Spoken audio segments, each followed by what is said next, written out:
In a time of universal deceit, telling the truth is a revolutionary act. George Orwell.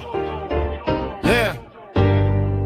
This is Blood Politics. The only podcast where we don't talk about politics. We be about politics. And our mission statement is to empower, educate, and encourage everyone to speak out against fascism. Speak out against injustice and fight for freedom and equality for everyone. This is Blood Politics, and we ain't stopping till they put us in the grave. We ain't gonna be quiet, and we ain't gonna be scared, and we ain't gonna go along with the crowd. This is Blood Politics.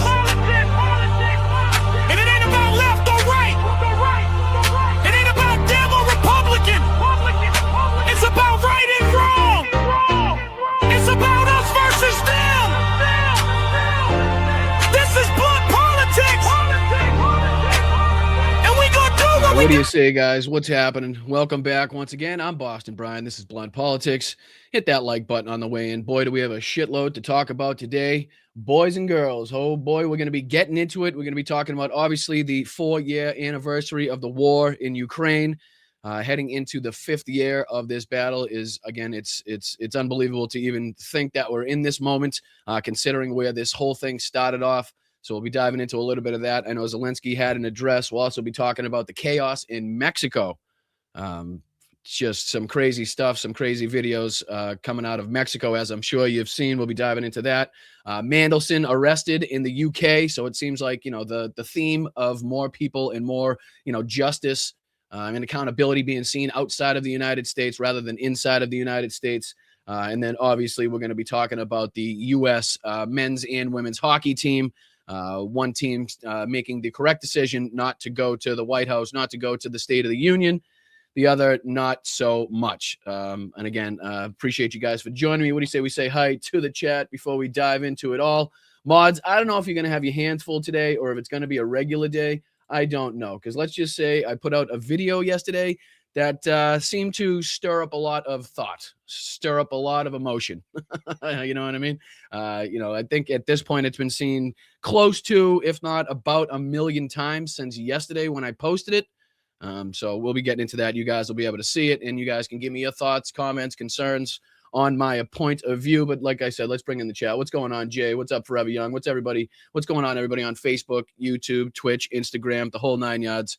I appreciate you guys watching wherever you're watching from. So make sure you hit that like button, subscribe to the channel. What's going on, Deb? What's up, Flipper? What's going on, Jackie? How are you? What's up, Roxanne? What's up, Rox? What's up, Carol?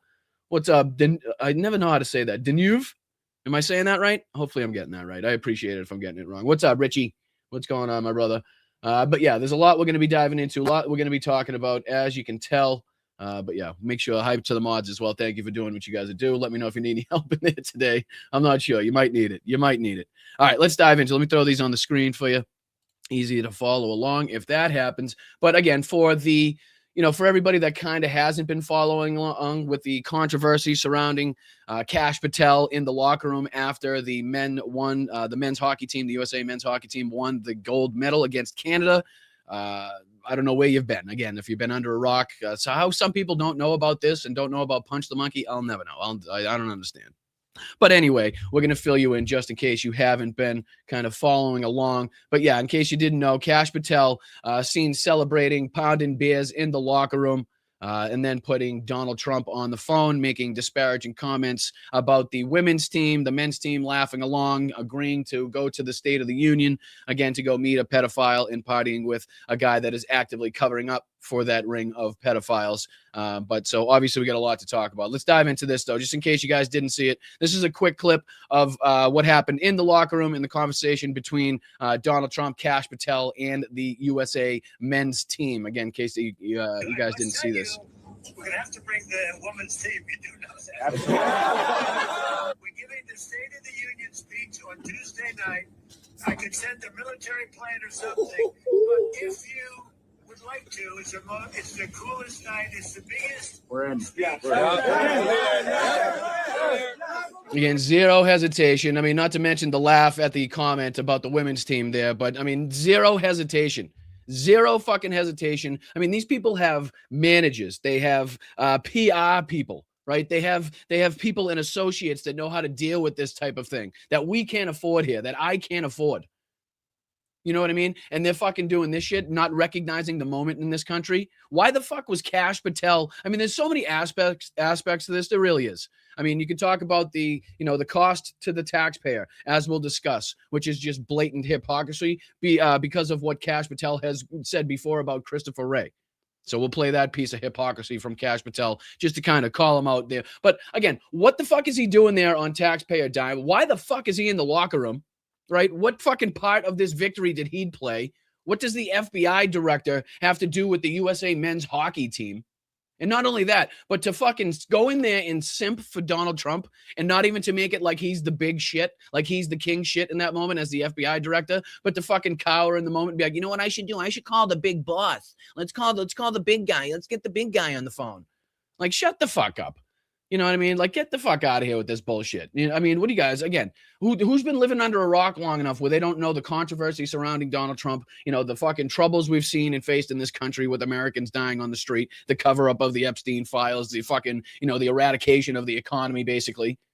I mean, how many different points of view do we need to bring this up from where it needs to be called out at this point? And then people having a problem with it, like, oh, it's just normal times. It's just, the USA team calling the president. No, we are no longer in normal fucking times. This is not a normal fucking moment. These are not normal things that we're dealing with here, okay? To have a president named 1 million times in the most prolific pedophile ring ever, as they're currently engaged in covering up and not releasing the information that the law requires them to fucking release, is not normal times. This isn't, okay, let's go shake hands. Let's go fucking play patty cake. And obviously we're going to talk about the Democrats in the State of the Union tonight and how they should approach it and how I don't think they're going to approach it that way. I guess there's I think I heard about 50, maybe 30 to 50 Democrats that have said that they're not going to show up. The rest of them basically said they're going to sit there in silence per the request of Hakeem Jeffries, which we have a fucking huge problem with.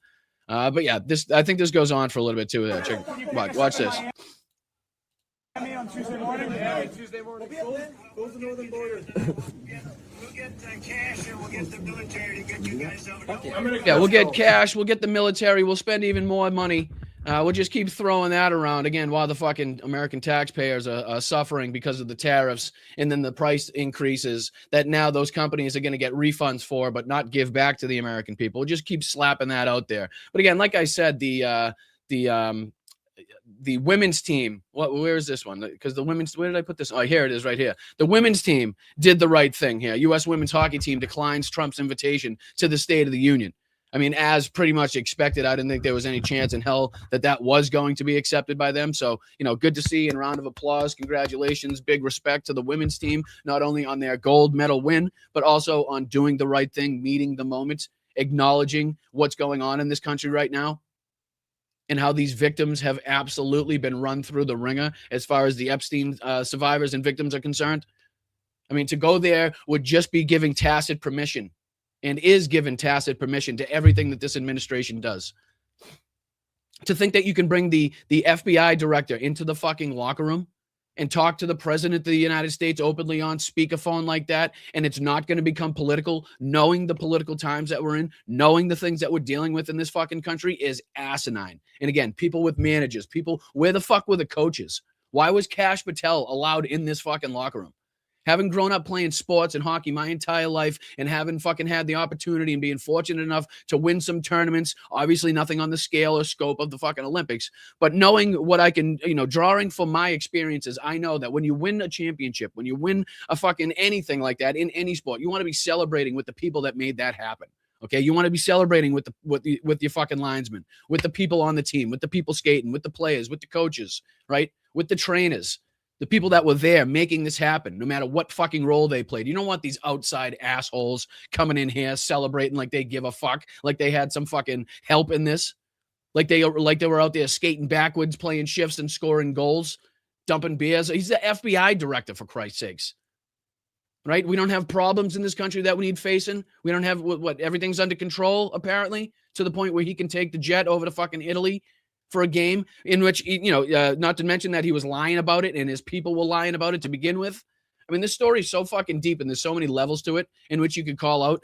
It's pretty fucking crazy that anybody's like concerned and like, mystified as to why people have a problem with this. Oh, really? You do? Okay, well then you're just either showing your ignorance or your incompetence even further. Okay, you're just a moron then. If you don't understand by now what the fuck's going on and why people are upset, I don't know what the fuck to tell you people. I really don't. And then this was posted, just to kind of double down on the bullshit. Trump posted this little AI video of him doing what he never in a million fucking years could possibly do. So thank God AI is out there apparently. So Donald Trump could live out all of his wishes, like, I don't know, walking properly and talking properly. And I don't know, he looks more human as AI than he does in real life. But there's copyright music on this, but check this bullshit out. You know what I mean? Anybody actually picture this fucking son of a bitch doing this? You know what I mean? His knees would buckle in a friggin' heartbeat. This guy would be face first on the ice, and ice has a really does a good job at slicing people open. Has a pretty clever way of slicing that skin open. So I'm pretty sure Donald Trump wouldn't take long before he's face first on this, bleeding on the ice somewhere. If he had to strap on some skates and somebody actually like forced him to make a hockey move, it wouldn't end well for him. It would not end well for him. You know what I mean? But you guys saw this? Yeah. There was a couple other ones too. And there was actually a funny one made. I didn't have it pulled up, but somebody kind of made the opposite video to this and made Trump all fat and nasty and falling around and slobbering around on the ice, which was pretty fitting. I probably should have brought that one up. But again, I just kind of wanted to keep you guys filled in as to what was going on with this situation and the president of the United States and the State of the Union tonight. Last I've heard, they are still going to the State of the Union. There are still going to be, I don't know, apparently a military escort coming for them. So even with the backlash, even with the controversy, and even with the outrage from people, doesn't seem to be swaying their decisions at all. Doesn't seem to be, knocking any sense into their head as to, the actual feeling, the sentiment of this country right now. And again, how divisive this move was just by having Kash Patel in the locker room. Right? I mean, the guy that wrote a fucking children's coloring book telling everybody what an awesome king Donald Trump was. All of a sudden, hockey players, that's the guy that they want to hang out with now. Right? That's the guy that these fucking big bad alpha hockey players now are hanging out. The guy that wants to simp for Donald Trump while he's in the locker room. Or is it the guy that was Jeffrey Epstein's best friend? Right? Just a couple of questions. And like I said, I want you guys to let me see. Should I play this now? I should probably just play this now. Let me see. Where did I bring it up? I think I brought it up. Yeah, this one. Yeah, here it is. All right, let me throw this up here. Because again, at this point in time, this video had, let me see if I can do a refresh. Ready? Because this stirred up some shit, guys. Okay. This stirred up some shit. I didn't expect it to. But it did. At this point in time on Twitter has 321,000 views. And it was creeping up on 300,000 on Instagram the last time I checked. But I just want to hear your guys' opinion. All right. So as a lifelong sports fan, here's what I said in the video, and I want your guys' opinion. All right. Let me know what you guys think about what I said here. And if I said anything incorrect, if I was wrong, if I'm overstepping the boundaries or anything like that, you let me know. I want your honest feedback on this. All right, so as a lifelong sports fan, a lifelong hockey player, somebody that watched the gold medal game start to finish, somebody that was very proud of the team, very proud of their accomplishments, and very proud of the country after they won, I just want to go on and reiterate that Team USA can, in fact, stick those gold medals straight up their fucking asses, okay?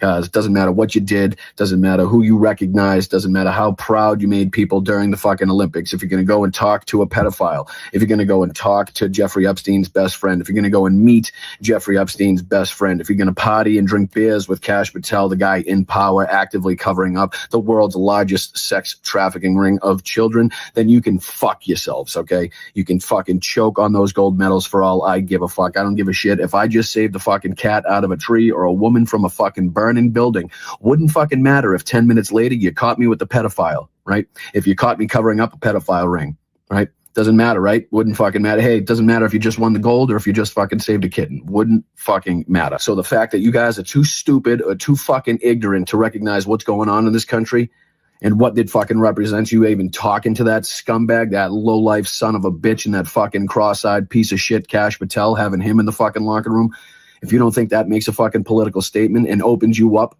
to retribution and people giving their opinions about your fucking political statement, you're even fucking dumber than I thought. So either fucking ship the gold back to Canada or fucking choke on them. Stick them right up your fucking ass, sit on them for all I give a fuck. And just let me know, are you going to be meeting Jeffrey Epstein's best friend on Epstein's Island, or is it going to be at Zorro Ranch?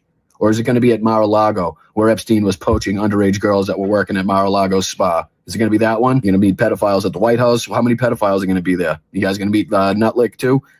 You're going to ask him about the money that him and his sons are making off of the backs and the fucking the misery of the American taxpayer. Ask him about that one. Ask him about bringing his sons to the island as well. Ask Donald Trump about how he still owns Epstein's plane.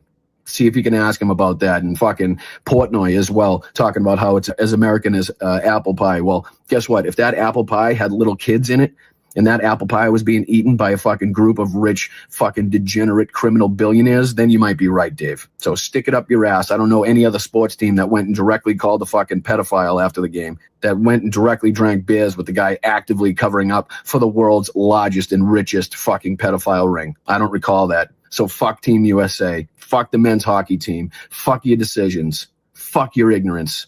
And fuck anybody that follows them. Stick it up your ass. And a little PS for Portnoy here. I saw in his tweet that he thinks hockey players are soft. Well, guess what? I'll send you my location. Why don't you pull up on a hockey player? I'll show you how fucking soft we can be. Softest fucking clown in the game. Pudgiest piece of shit in the game, Dave Portnoy. Thinnest skinned fucking snowflake in the game, Dave Portnoy. Pull up, pussy. Well, and again, you guys typically know I'm not a huge fan of playing my own stuff, but again, that caused such a stir. I think at this point in time, let's see here, it's got 5,300 comments, 10,000 likes, even on Twitter, which you're getting through on even on that one. But it was pretty crazy, the response, and it's still going even to this point. I literally have my phone like sitting on a napkin so it doesn't continue to vibrate at this point. But again, what do you guys think? Was I wrong? Am I right about this? Am I way off on this one? Right? I mean, again, I started the whole video saying how proud I was, what a moment it was that I recognized, right? How in this moment in time, we don't have much to be proud about in this fucking country. And this was kind of that moment that people were using to be like, finally, something. And then in a fucking split second, thank God I got a tweet out at some point. Thank God I put a blue sky out right after the game, so I could celebrate for 0.3 fucking seconds before it was known that Kash Patel was throwing beers around the locker room while Donald Trump, Jeffrey Epstein's best fucking friend, was talking about bringing them to the State of the Union via military helicopter or military aircraft, whatever. Again, as we're going to war with Iran. I mean, all the nonsense that we continue to talk about. I mean, talk about a lack of fucking PR awareness. Talk about a failure by the coaches, right? And again, this is the moment that we live in. Somebody said in a video that this is the moment that we live in, right? They've exerted so much social capital, right? This administration, and they use it and they wield it. And okay, what would happen if they didn't allow Kash Patel into the locker room? Would he start fucking investigations into the U.S. men's hockey team? Like, who knows at this fucking point? But they continue to use this, Kash Patel, again, director of the FBI. Not that there's anything else going wrong. Not that there's, people being kidnapped in cases that need to be solved and things going on, again, in this country that need to be dealt with by the FBI, that they're completely failing to do so at this point. But no, don't worry. But then again, there was also Kash Patel saying this. So before I play even Megyn Kelly's response to all this, yes, that Megyn Kelly. No, excuse me, not Megyn Kelly. What was the one on The View? What was the girl's name on The View? Megyn something? Something Megyn, right? Am I wrong? Meghan McCain. Excuse me, Meghan McCain. I always forget that one. But let me play this one first, because this is what Kash Patel had to say previously about the FBI director, Chris Wray, about his use of private jets, going on vacations here and there. Again, just utter and blatant hypocrisy at a level never seen before in this country. And again, this is just a quick clip, 14 seconds, just to kind of, prove Kash Patel wrong in this instinct and show, not only how they've changed and flipped on these fucking topics, now that they get to abuse these powers themselves, but also fits right in line with how they flipped on the Epstein files too. Kash Patel was the fucking, the leader of the pack, baby. He was out there saying how much he was going to release these files and he was going to hold people accountable with Dan Bongino. What the fuck have they done? Absolutely nothing. He's been on more podcasts than he's interviewed victims. Okay? Fucking let that get through your skull. He's been on more podcasts, his girlfriends, more or less, than he's actually interviewed victims of the Epstein files. Okay? All right. Get that through to you. All right. Here's what he said before. Fair, and I'm not saying take all their funding. I'm not the defund everything guy. I'm just saying Chris Wray doesn't need a government-funded G5 jet. Oh, geez, I wonder how we could kind of apply that to today and apply that to the recent news story. How could we do that? Go to vacation. Maybe we ground that plane. $15,000 every time it takes off. How much did it cost him to get to fucking Milan, huh? How much did it cost him to not only get there, but to get around, to stay, everything that he fucking bought, everything that he's charged, I'm sure. I guarantee he didn't spend a dollar of his own. How much did all that cost us? I'm sure it's well above 15 grand. How much you want to bet? So he seemed to have a huge problem with Christopher Wray doing it. But these fucking hypocritical sons of bitches don't give a shit. Once they're in power, once they can now abuse that power, then it's all fine and dandy. Don't look here. Look the other way. It's all set. Thought. Minimum. You know what I mean? It's fucking crazy. I mean, and this was what year did he say this in? This was 2023. You know what I mean? So we're not going back to like 2003 where you could be like, well, maybe he's changed his stance and his position. So no, the 2023 here, people. It's basically yesterday, for Christ's sakes, he's saying this shit. And then again, to the point where even Meghan McCain is speaking out about this. And she kind of even calls herself out in this, which is kind of weird, where she basically gets to a point where she says she's sick and tired of doing mental gymnastics to try to basically excuse all the actions and all the inaction of the people in this government right now. And that's, I think, a pretty big admission from people on the right, a conservative, a Republican, right? That they've been doing mental gymnastics to begin with. A lot of people on the right would never even recognize that. They would never say that. But here's Meghan McCain, what she said. She was on with KTR News talking about Kash Patel in the locker room. I think this is the beginning of it. You know, it'd be great if it played the sound too. Let me see if I can go back and go back. All right, here we go.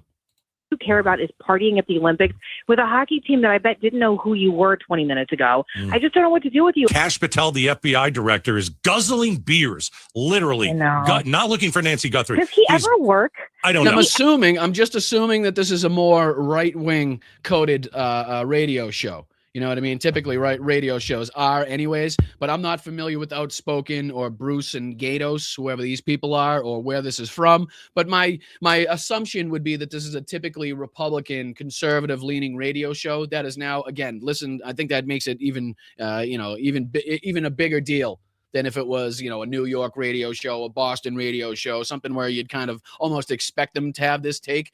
But if this is a more, Southern, Midwestern, definitely conservative type of radio show, and having this type of take just goes to show you what the people actually think about, right? You know what I mean? Like where Kash Patel's, his fucking reputation actually lies with his own people. Does he ever work? I don't know. Does he ever work? Meghan McCain says. That's what we're asking, Meghan.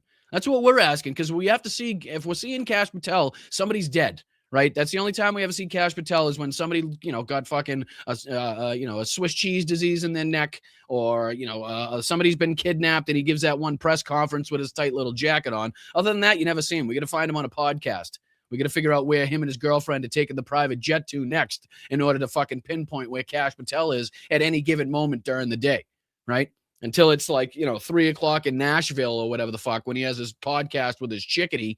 You know what I mean? That's the only time we know where he's going to be.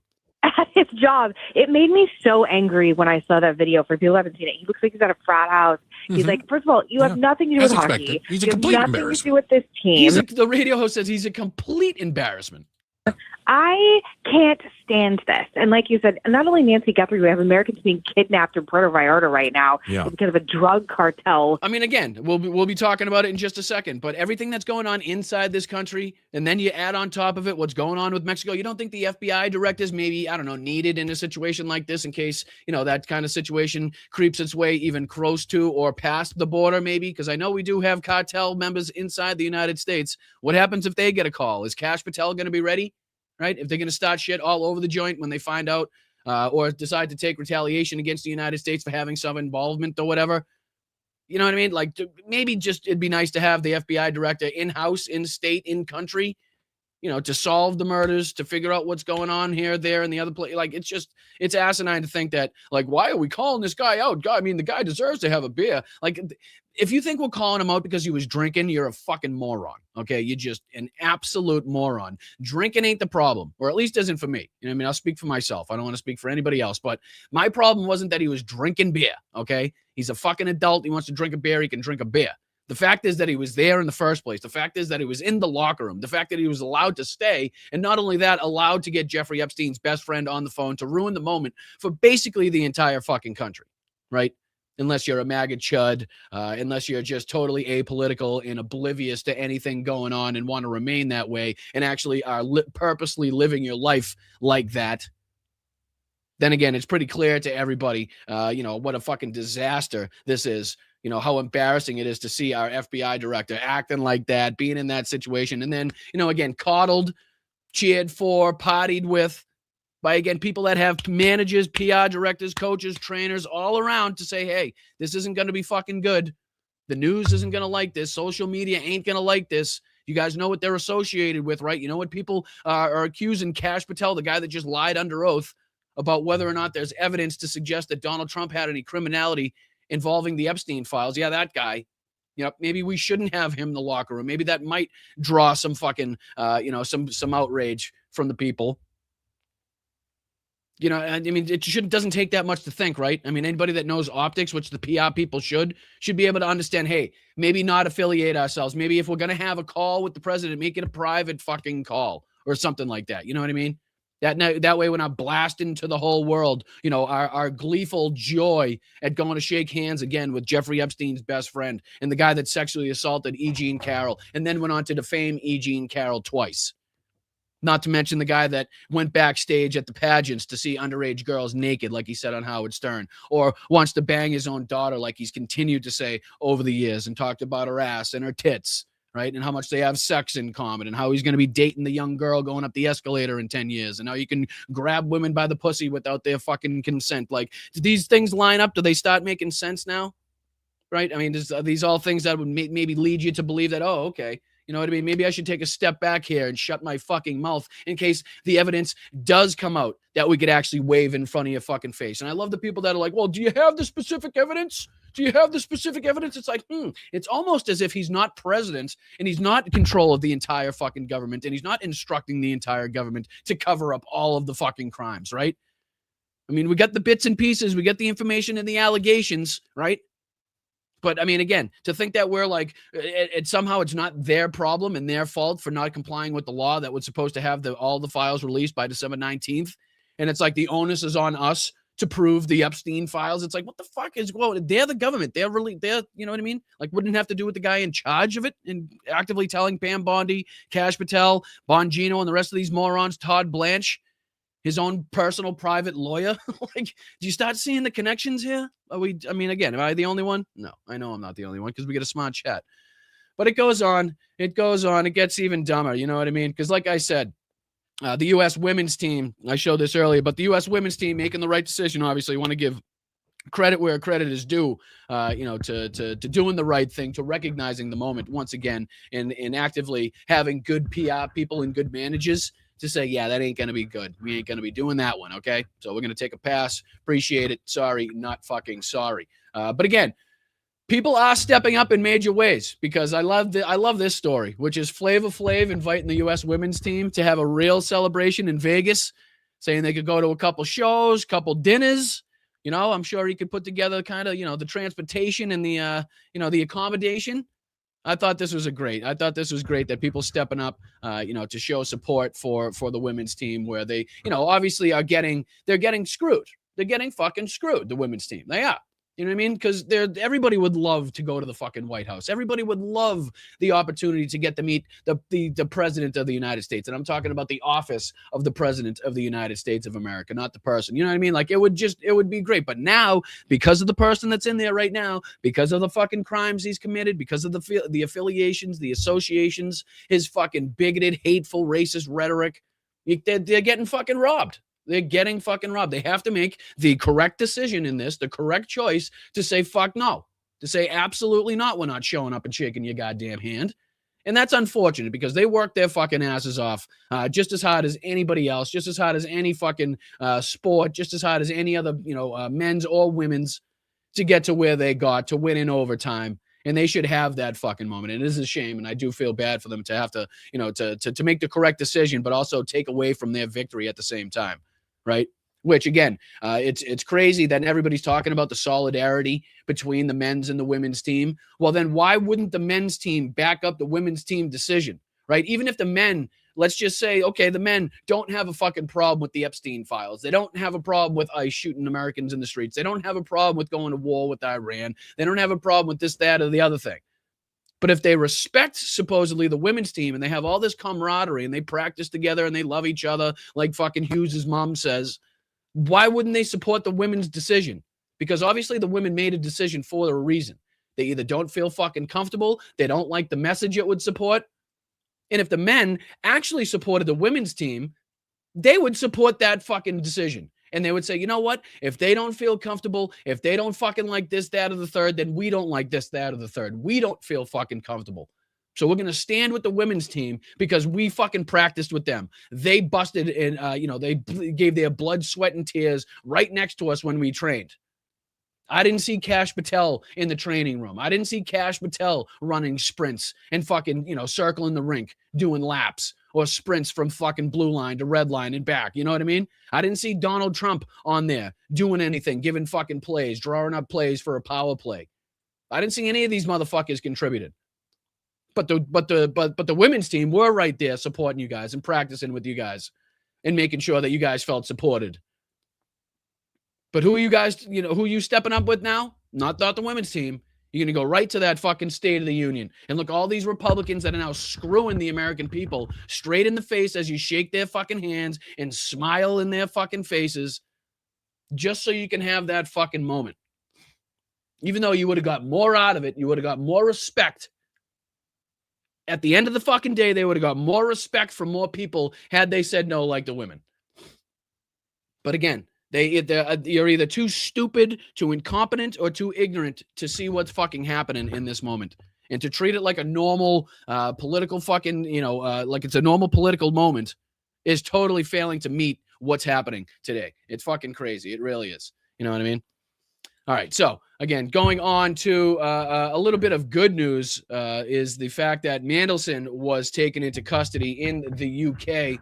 As far as the Epstein files are concerned, we are now again seeing more justice and accountability, or at least the beginnings of it, outside of the United States, much more than we are seeing inside of the United States. Actually, we continue to see in the United States the complete opposite. The defense of, the obfuscation of, the protection of the people that are supposed to be getting arrested, getting their fucking ass in handcuffs and getting perp walked down to the prison. But again, we continue to see this above former Prince Andrew himself. This is now Mandelson, who again was heavily implicated and heavily talked about as far as the Epstein files were concerned, and his connections when he was in office, when he was in power, what he knew, the presents, the gifts that he received, the money that he received, the crimes that he committed.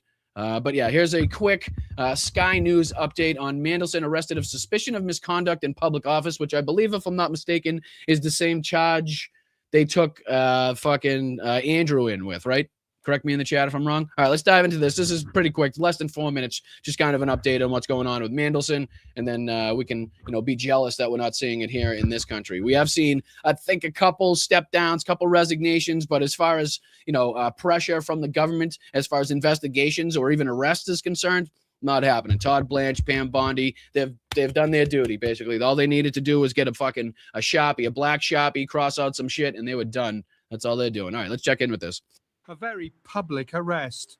It was just before 4:45 in the afternoon, in broad daylight and in full view of TV cameras and photographers, that Peter Mandelson was led from his London home by police. This is leading me to think that he kind of, he agreed to this prior, because not only is he not getting taken in by uniformed officers, but they are still wearing the body cam. This is kind of the police body cam that they got on. So he's a cop, right? He's some sort of law enforcement agency. Not only that, but he's not in handcuffs, right? So it was kind of, I would assume it to be agreed upon, like, hey, listen, if you're willing to come down, we'll take you. We won't have the bobbies dressed up in their gip, you know what I mean? But we won't handcuff you either, but we are going to take you in here.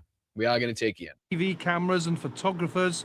And why they're being afforded, I mean, good to see, but why they're being afforded any extracurricular rights, why they're being afforded any, I don't know what you want to call it in this situation is beyond me. Mandelson was led from his London home by police officers and taken to a police station to be interviewed. Around half an hour earlier, the same officers had been seen arriving at Mandelson's home. And minutes after the former peer was driven from his home in an unmarked Give me a picture. car, Give me an Andrew picture. Anything good? Come on, anything good? Confirmed Where is he'd he? been arrested. I want to see him slumped down in his chair in the back like Andrew. That was one of the worst pictures I've ever seen that guy take. There was actually a funny skit on I forget if it was Instagram now, but they were like, "You sure you want to go with that position? You don't want to sit up? You don't want to make a different face? You don't want to do anything? Because people know that you're in there. You're not hiding from anybody. Looks like you're hiding, but there's a clear picture of you looking like you're hiding. Like, you sure you don't want to change this up? No, you're going to go with that position? Okay, all right. But again, I don't know if they get one here. Officers have arrested a 72-year-old man on suspicion of misconduct in public office, said a spokesperson. He was arrested at an address in Camden on Monday, 23rd. I wonder if they go through the actual emails in this or his connections.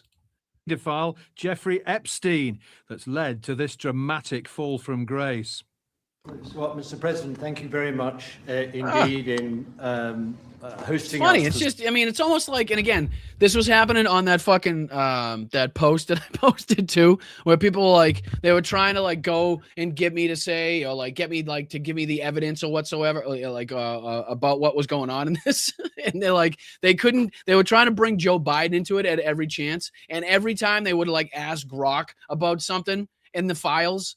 Like every single time it would inadvertently have Trump's name mentioned right next to it somewhere by something else. It was just, I was laughing pretty hard because it would be like, it would be like a statement by Trump talking about Biden, and they'd bring that up, and I'd be like, well, that's actually Trump saying that in that sentence. You're actually bringing up the fact that Trump's in the files talking about Biden, but that's, you know what I mean? It's like, it was pretty hilarious a lot of time. And I was going back and forth with a lot of idiots, probably all bots at that point. But I was having fun. But there's Mandelson next to Trump. This morning. Less than 6 months ago, he was British ambassador in Washington, the UK's most glittering diplomatic posting. And it's amazing how many of them affiliated, associated, and surround Donald Trump in powerful positions in this country or others. You know what I mean? Whether in this government or other governments, Donald Trump seems to be very friendly with these people for some reason. It's crazy how that actually turns out that way. Being sacked by Sir Keir Starmer in September. Are you embarrassed for putting your trust in Peter Mandelson, Prime Minister? I don't know what he said there. I'm not gonna lie. I got the Prime Minister part, but I don't know what he said before that. Told Sky News of his regret about his association with Epstein. Oh, you think? All right. And again, we're not affording these people any ability. Oh, there's the picture right there. There it is. Oh my God. I mean, you got to know that everybody on the planet's going to see this moment. Like the amount of paparazzi out there, the amount of media out there ready for this picture, and you are going to slump back in your seat, and that's the fucking face they're going to get caught with. Like, that's bad. I mean, there's no good in this, obviously, but that's just making it worse at this point. You're just not helping anything. Look at that. That just is somebody you would like, yep, he's definitely guilty. Like, send him straight to jail. You don't waste the judge's time. Don't waste the prosecutor. Don't even tell them to put the funny wigs on like they do in England. Don't even bother with that. They're going to get hot and sweaty and sticky. Just look at this face, and all you get is guilty. Guilty. Send him away. I don't know what the most harshest penalty is in England these days, but give him that. Whatever it is, give him that. Lashings, whatever it's got to be. I don't know what it is at this point, but holy shit. Look. All right, I'll get it off the screen. I apologize. At some point, it's like too much to even look at. All right. Speaking of too much to look at, here's another one of the stories that I wanted to cover, which is obviously the ongoing chaos coming out of Mexico. Obviously because, and the retaliation of the murder of the high profile, what was it? El Mencho, what was his name? El Mencho, I believe it was.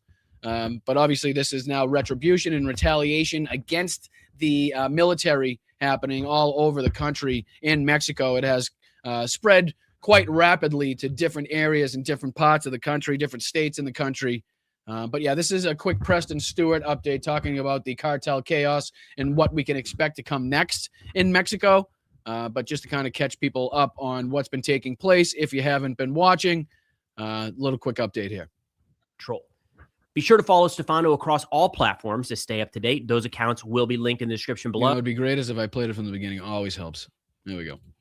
The cartel situation in Mexico is escalating. Just yesterday, the most powerful cartel leader. And this is from, just in case so you can get the details right, this is from yesterday. Yeah, he put this out yesterday. So when he's speaking about, when this happened in the days, just be mindful this was put out yesterday. The head of the Jalisco New Generation Cartel was killed by government forces, kicking off a wave of violent attacks across the country. So to better understand what's happening here, we're joined today by Stefano Rittendale. Stefano is the chief intelligence officer at Arturias and the man behind the All Source news account that's constantly tracking cartel activity. We get into new details about yesterday's operation, how various cartels have responded so far, and what to watch for in the coming days to see if this dies down or spirals out of control. Be sure to follow Stefano across. And again, that's what people are trying to kind of decide now. I mean, is this kind of going to be a prolonged attack, going to be a prolonged thing, or was this just kind of, a retaliation in a burst, just to kind of make their presence known, their presence felt, to let them know that, hey, we're still around, we still have control, we still have power, and then it was kind of, they'll go back into the shadows. But at this point, it continues. Hey, what's going on? Thank you, guys. Thank you, Carol. Thank you, Petrazi. Appreciate you guys. And again, if you guys want to contribute, you can. There's a Venmo up in the corner. All I ask is a buck or two. Anything above and beyond that's totally up to you guys. I know everybody's in a tight financial position right now, so we don't try to ask for too much. We don't give you any ads. We don't sell you anything, no products. We're not telling you that this mattress changed my life when I got it last night and you can't sleep without it, so or anything like that. My Substack's free. We hide nothing behind a paywall. So again, if you just find some value, entertainment, information, whatever it may be in the podcast, send in a buck or two, throw in a super chat or a super sticker in the old Chatsky there, and it would be very much appreciated. You can also sign up for a YouTube membership for less than $3 or hit me up at patreon.com/Boston Brian. Appreciate you guys watching. But yeah, as you can tell, buses being lit on fire, businesses being lit on fire, tourists being terrorized, obviously the locals being terrorized. This is a pretty widespread and pretty crazy thing that we're looking at now, again, in retaliation for the murder of the kingpin there. But, you can see here on your screen, buses kind of blocking roadways, highways to kind of make it a little bit more difficult for the military to get around. Direct and active gunfire, gun battles erupting in the streets. It's been pretty friggin' crazy. And I'm curious, he brings somebody on here, and I just want to know if this guy believes that it's going to be prolonged, or if we're looking at something that may be ready to die down at some point. Just kind of curious as to where we're looking at here. Platforms to stay up to date. Those accounts will be linked in the description below. And with that, let's get to the conversation. All right. So yesterday made a quick update video on what was going on in Mexico, and comment after comment after comment is, who you should talk to, and any chance you can get the cartel guy back, and where's Stefano? So I heard it. I know we're trying. Stefano, thank you so much for taking the time, man. No, thanks, Preston, for having me. I love how your followers just call me the cartel guy. So we'll just stick with that. That's right. Yeah. There's only one person that's talking about. This one might actually be even better too, just because that's kind of this is kind of the update that I'll throw this one on the screen, because that's kind of like a secondary one where they talk about, the different ins and outs and the aspects behind it. Here's just kind of the updates on what took place, just in case, like I said, people haven't been following along. I know there's a lot going on in this country. We try to follow as much as we possibly can around the world, but we can only do so much. I understand that you guys can only follow so much. So just in case anybody hasn't been aware, let's check this out. Mexico killed El Mencho, the leader of the Jalisco New Generation Cartel and one of the world's most wanted drug traffickers. As expected, violence has now erupted across Mexico, threatening to spiral into a full-blown war. Now, this is a developing situation. The violence is still spreading across the country. So we're going to get into what we know so far as of 4 p.m. Central Time on Sunday, February 22nd, what to expect in the coming days, and what it would take for the United States to get directly involved. I think people kind of, hold on. I think people have like a belief that this is more localized than it actually is. You know what I mean? Like, this is kind of a lot more widespread than I think people kind of understand. I know a lot has been made about Puerto Vallarta, and obviously a lot of video coming from different touristy areas as well. But I mean, this is I don't know if he'll go on to show the map, but this is happening in a lot of different states in Mexico as well.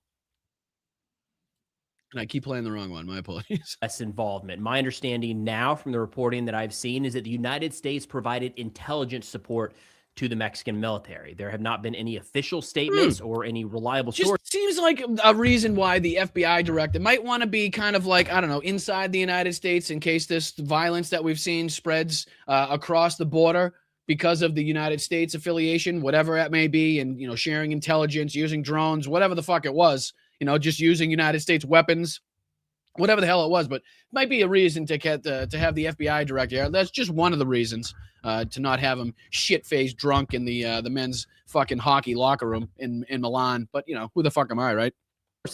I should say, suggesting that the United States had any more involvement than that. No U.S. aircraft overhead, and certainly no US way. That's amazing. C7 in the chat says, somebody made a pic of this photo on a royal commemorative plate. Please tell me you're talking about the Andrew picture.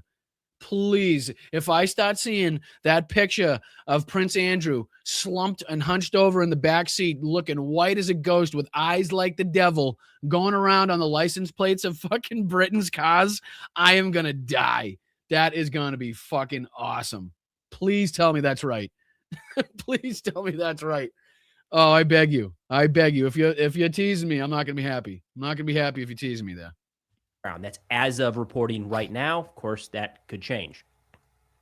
Now, to give you an idea of how significant this operation was, the Latin Times said, quote, the killing immediately becomes one of the most consequential blows to a major Mexican criminal organization in years, both because CJNG has been widely described as among the country's most powerful and violent groups, and because El Mencho has remained a fugitive despite a years-long... And it is crazy to see just how kind of well-equipped these cartels are. I mean, I understand we all knew it's not, it's not a secret how they've been able to, procure, some substantial military weaponry, obviously. But to see the line of like armored trucks that they have, to see a whole group and be like, well, is that the military or is that the cartel? Like you can't tell. So this is not like, again, people making the comparison like, what is it? The U.S. military going into, different areas of Iraq and trying to, fight the citizenry, or different populations in Afghanistan that were given guns to try to fight back against the United States military. And it's like, that's not this. This is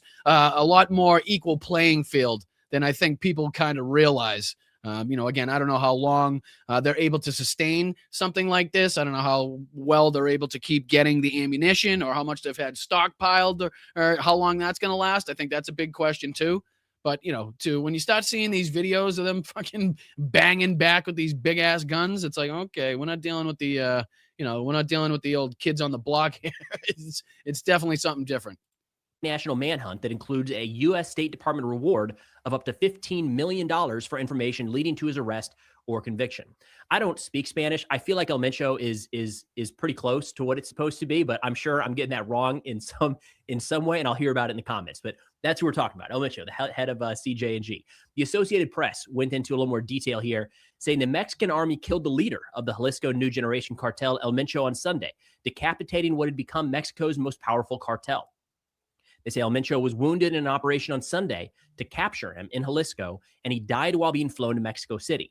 The state of the base of the cartel is known for trafficking huge quantities of fentanyl and other drugs to the United States, according to the Mexican government. They say during the operation, troops came under fire and killed 4 people. 3 more, including El Mencho, were wounded and later died. 2 were arrested. And they said that armored vehicles, rocket launchers, and other arms were seized, adding that 3 members of the armed rocket forces launches and shit. Jesus. Wounded and are now receiving medical treatment. As is the case, anytime something happens with the cartels, we've got some old footage popping around the internet showing off some of their armored vehicles. They are more advanced now than they were, and they have a lot of them. So it would have been more surprising had there not been armored vehicles at the site where El Mencho was captured / killed. And this is just something to keep in mind as the violence continues to escalate. This is so much more than, a street gang. Or let me see. Yeah, he goes in to talk about what I was just talking about. Let me see if he shows a map.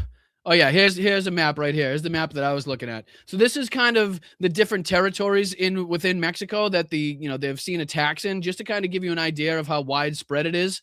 I mean, we're talking from tip to tip here. I mean, from Baja, California, all the way to Quintana Roo here. You know what I mean? And kind of basically everywhere in between. So we're not talking about one, kind of isolated specific area in which they are conducting this or have been conducting these attacks. But definitely a more widespread issue here. 18 states. That's how quickly this started to spiral.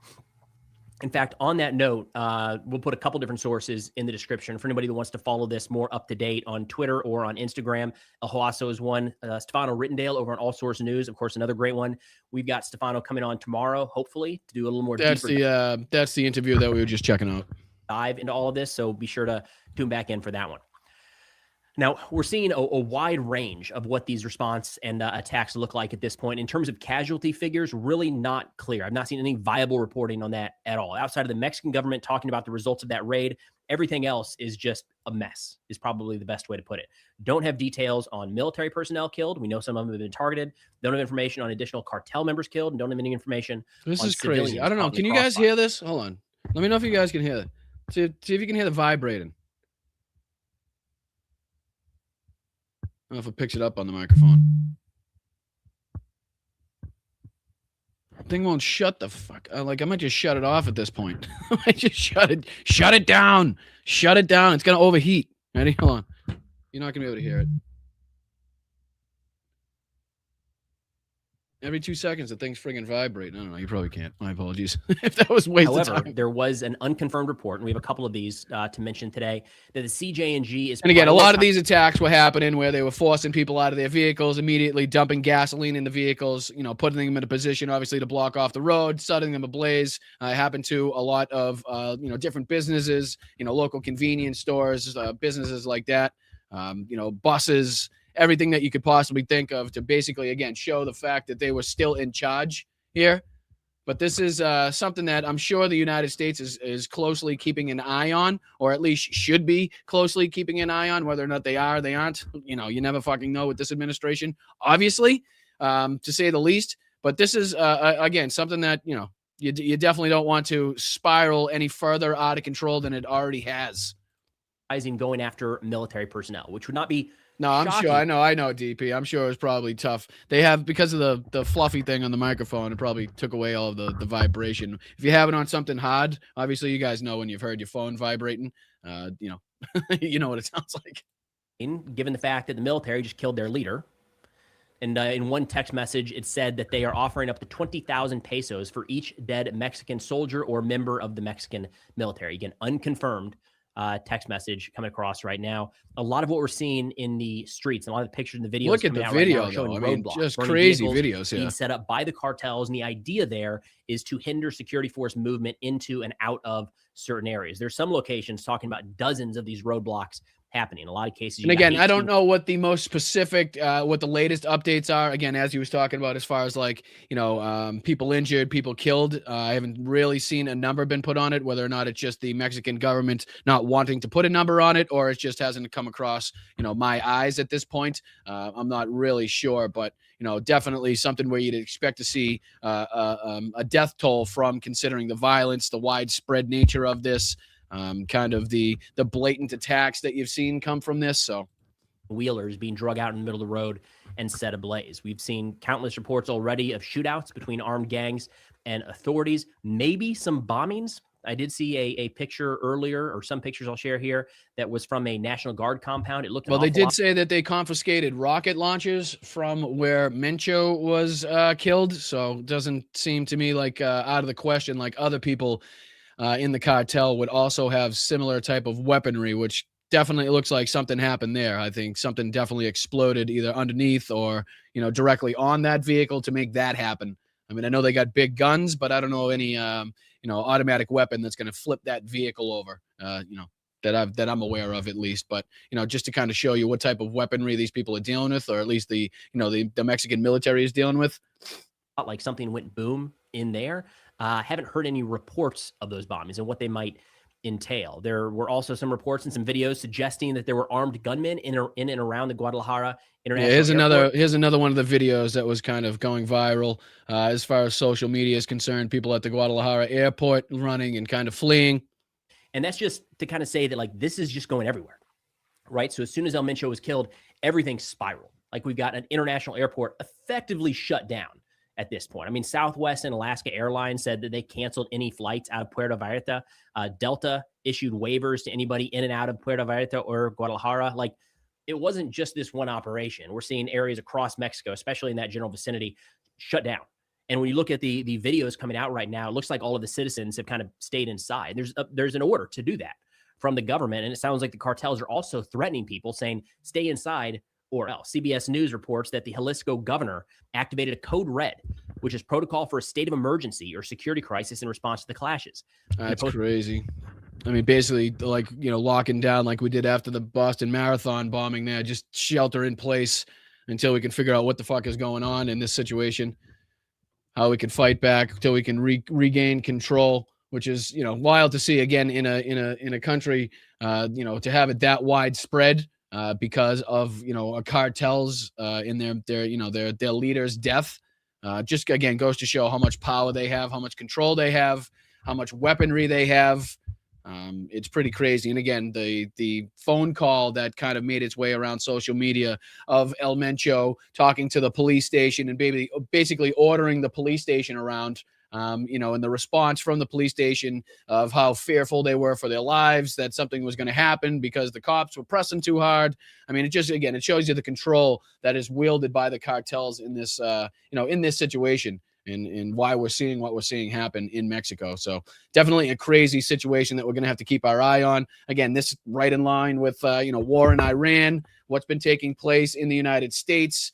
It's just, there's a lot happening. There's a lot going on. There's a lot taking place. And that includes, again, the 4-year anniversary of the war in Ukraine, which is, again, a shame to even have to utter out of my mouth the fact that we are still involved in dealing with this.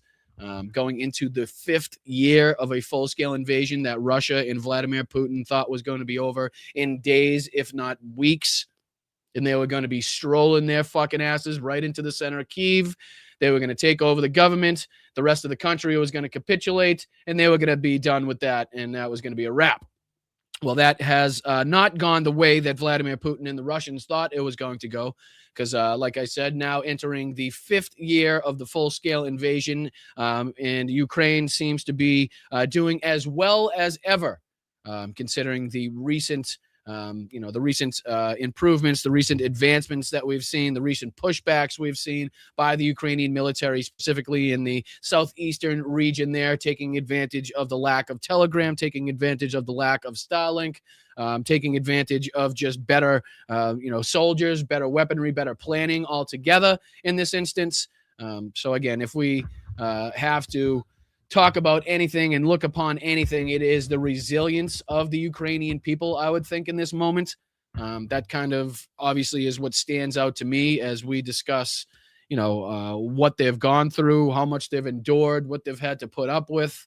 The back and forth dealings between Trump and, the United States government on the whole, not doing what they should have done. And the time in between the weapons were sent and, Congress holding up and creating the pause that really hurt Ukraine, even though that they eventually got the weapons in the end. Like, time in war is huge. Like, if you lose the element of surprise, if you lose, the ability to defend a territory because, you didn't get the equipment there in time, like, could have huge impacts and does have huge impacts on a much larger scale later on in the war.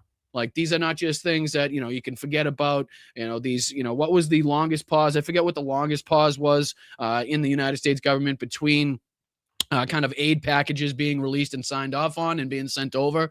But I know there was a few different long periods in there, long stretches in which Ukraine was not getting the stuff that they needed. And Congress was going back and forth and this and that. And that has a huge effect on the frontline soldiers on the battlefield. Like, we could say and sit here and again in our comfy fucking computer chair with the camera and a microphone talking about like the plight of the people on the front lines and, hey, they're not getting the aid. But what that really means on the front is that the vehicles aren't getting there. The food isn't getting there. The ammunition isn't getting there. The replacement clothing isn't getting there. So you're sitting there soaking wet, freezing cold. Like, all of these things have real world consequences. So, I would say what stuck out to me most in the 4 years that we've been covering this, pretty in-depthly, pretty kind of consistently, is the resiliency of the Ukrainian people. And again, how like their ability to change and to adapt, but also go on with their daily life and get things done and to have it not, I don't want to say not affect them and not impact them, but to at least not show that to other people. You know what I mean? Whether or not that's kind of good or bad, I know that's kind of debatable, but to just go to work, to not put that on to other people, knowing that they're going through similar things. Like, that was something that stuck out to me. Their appreciation for people helping, even though I know that we should be doing a lot more, was something that stuck out to me. So here's kind of a quick video from CNN. It says 4 ways Ukraine changed America's wars forever, but it also gives kind of a general recapping of events that we've seen. Again, this is in no way a detailed recapping. This is just a broad generalization of kind of what's happened up until now, just to kind of get people that maybe new watching this, may not be maybe newly interested in what's taking place in Ukraine. Here, just talking about it for the first time, kind of what's happened, so everybody can get filled in. And then afterwards, we have a statement and an address by President Volodymyr Zelensky about the 4-year anniversary of this. So I wanted to dive into that, at least a few minutes of what he had to say to his people and to the world. So let's dive into this quick CNN clip. Again, like I said, it's just about 5 minutes. We don't even necessarily have to do the whole thing. We can if we want to, but let's dive into this. Again, all right, Slava Ukraine, again, 4-year anniversary, going into the 5th year of the full-scale war, the full-scale invasion of Ukraine, with the death toll at an insane amount already, and again, only getting higher every day. So again, let's recognize it. Let's talk about it, and let's see where the hell we go from here. And this is, again, CNN, how Ukraine changed America's war in 4 years.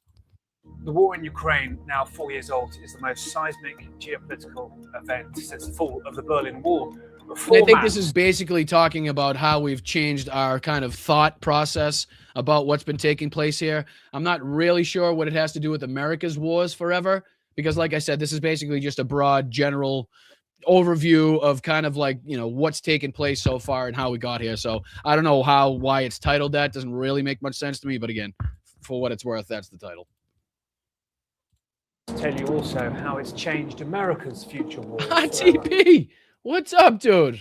Appreciate you guys. Thank you so much for joining me. Make sure you hit that like button on the way in. We're kind of at the end of the broadcast. We got about an hour left here, but we're just covering, obviously, because of the 4-year anniversary today being from the full-scale invasion of Ukraine. We're going into just kind of the broad general overview of what's taken place so far before we get into Volodymyr Zelensky's address. Unfortunately, what we've covered so far is also the the men's and women's U.S. hockey team and their decisions to either meet or not meet the president, the pedophile in chief, at the State of the Union. We've also discussed kind of Kash Patel's hypocrisy in talking about Christopher Wray, and then obviously Flavor Flav stepping up to give the U.S. women's hockey team the celebration they deserve. Again, I don't know if they took him up on that offer or if they are going to take him up on the offer, but just him kind of offering that up is a story in and of itself. And then we talked about, obviously, Mandelson getting arrested, the cartels in the violence and chaos in Mexico, and now we're just on to Ukraine. So I appreciate you guys joining me.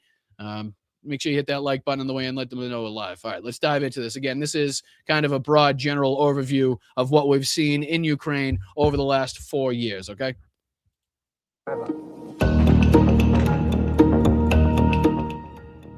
First is the moment of the initial invasion. The US warned Ukraine about this, and most, especially Vladimir Putin, thought that the capital, Kiev, would fall in a matter of weeks, but the opposite was true. Think of that. Just think of that, guys. In a matter of weeks, Kiev was supposed to fall, right? A lot of people say it was a 72-hour operation. The experts were saying it would only last 72 hours. Ukraine would fall in 72 hours, and we are now here 4 years later. And again, if you look at the map, let's pull up the deep state map just for a second here, just to kind of, show you the progress that has happened or not happened, I should say, in the 4 years. Nope, I don't want an ad, but take a look at this. I mean, look at how much of Ukraine still lies free.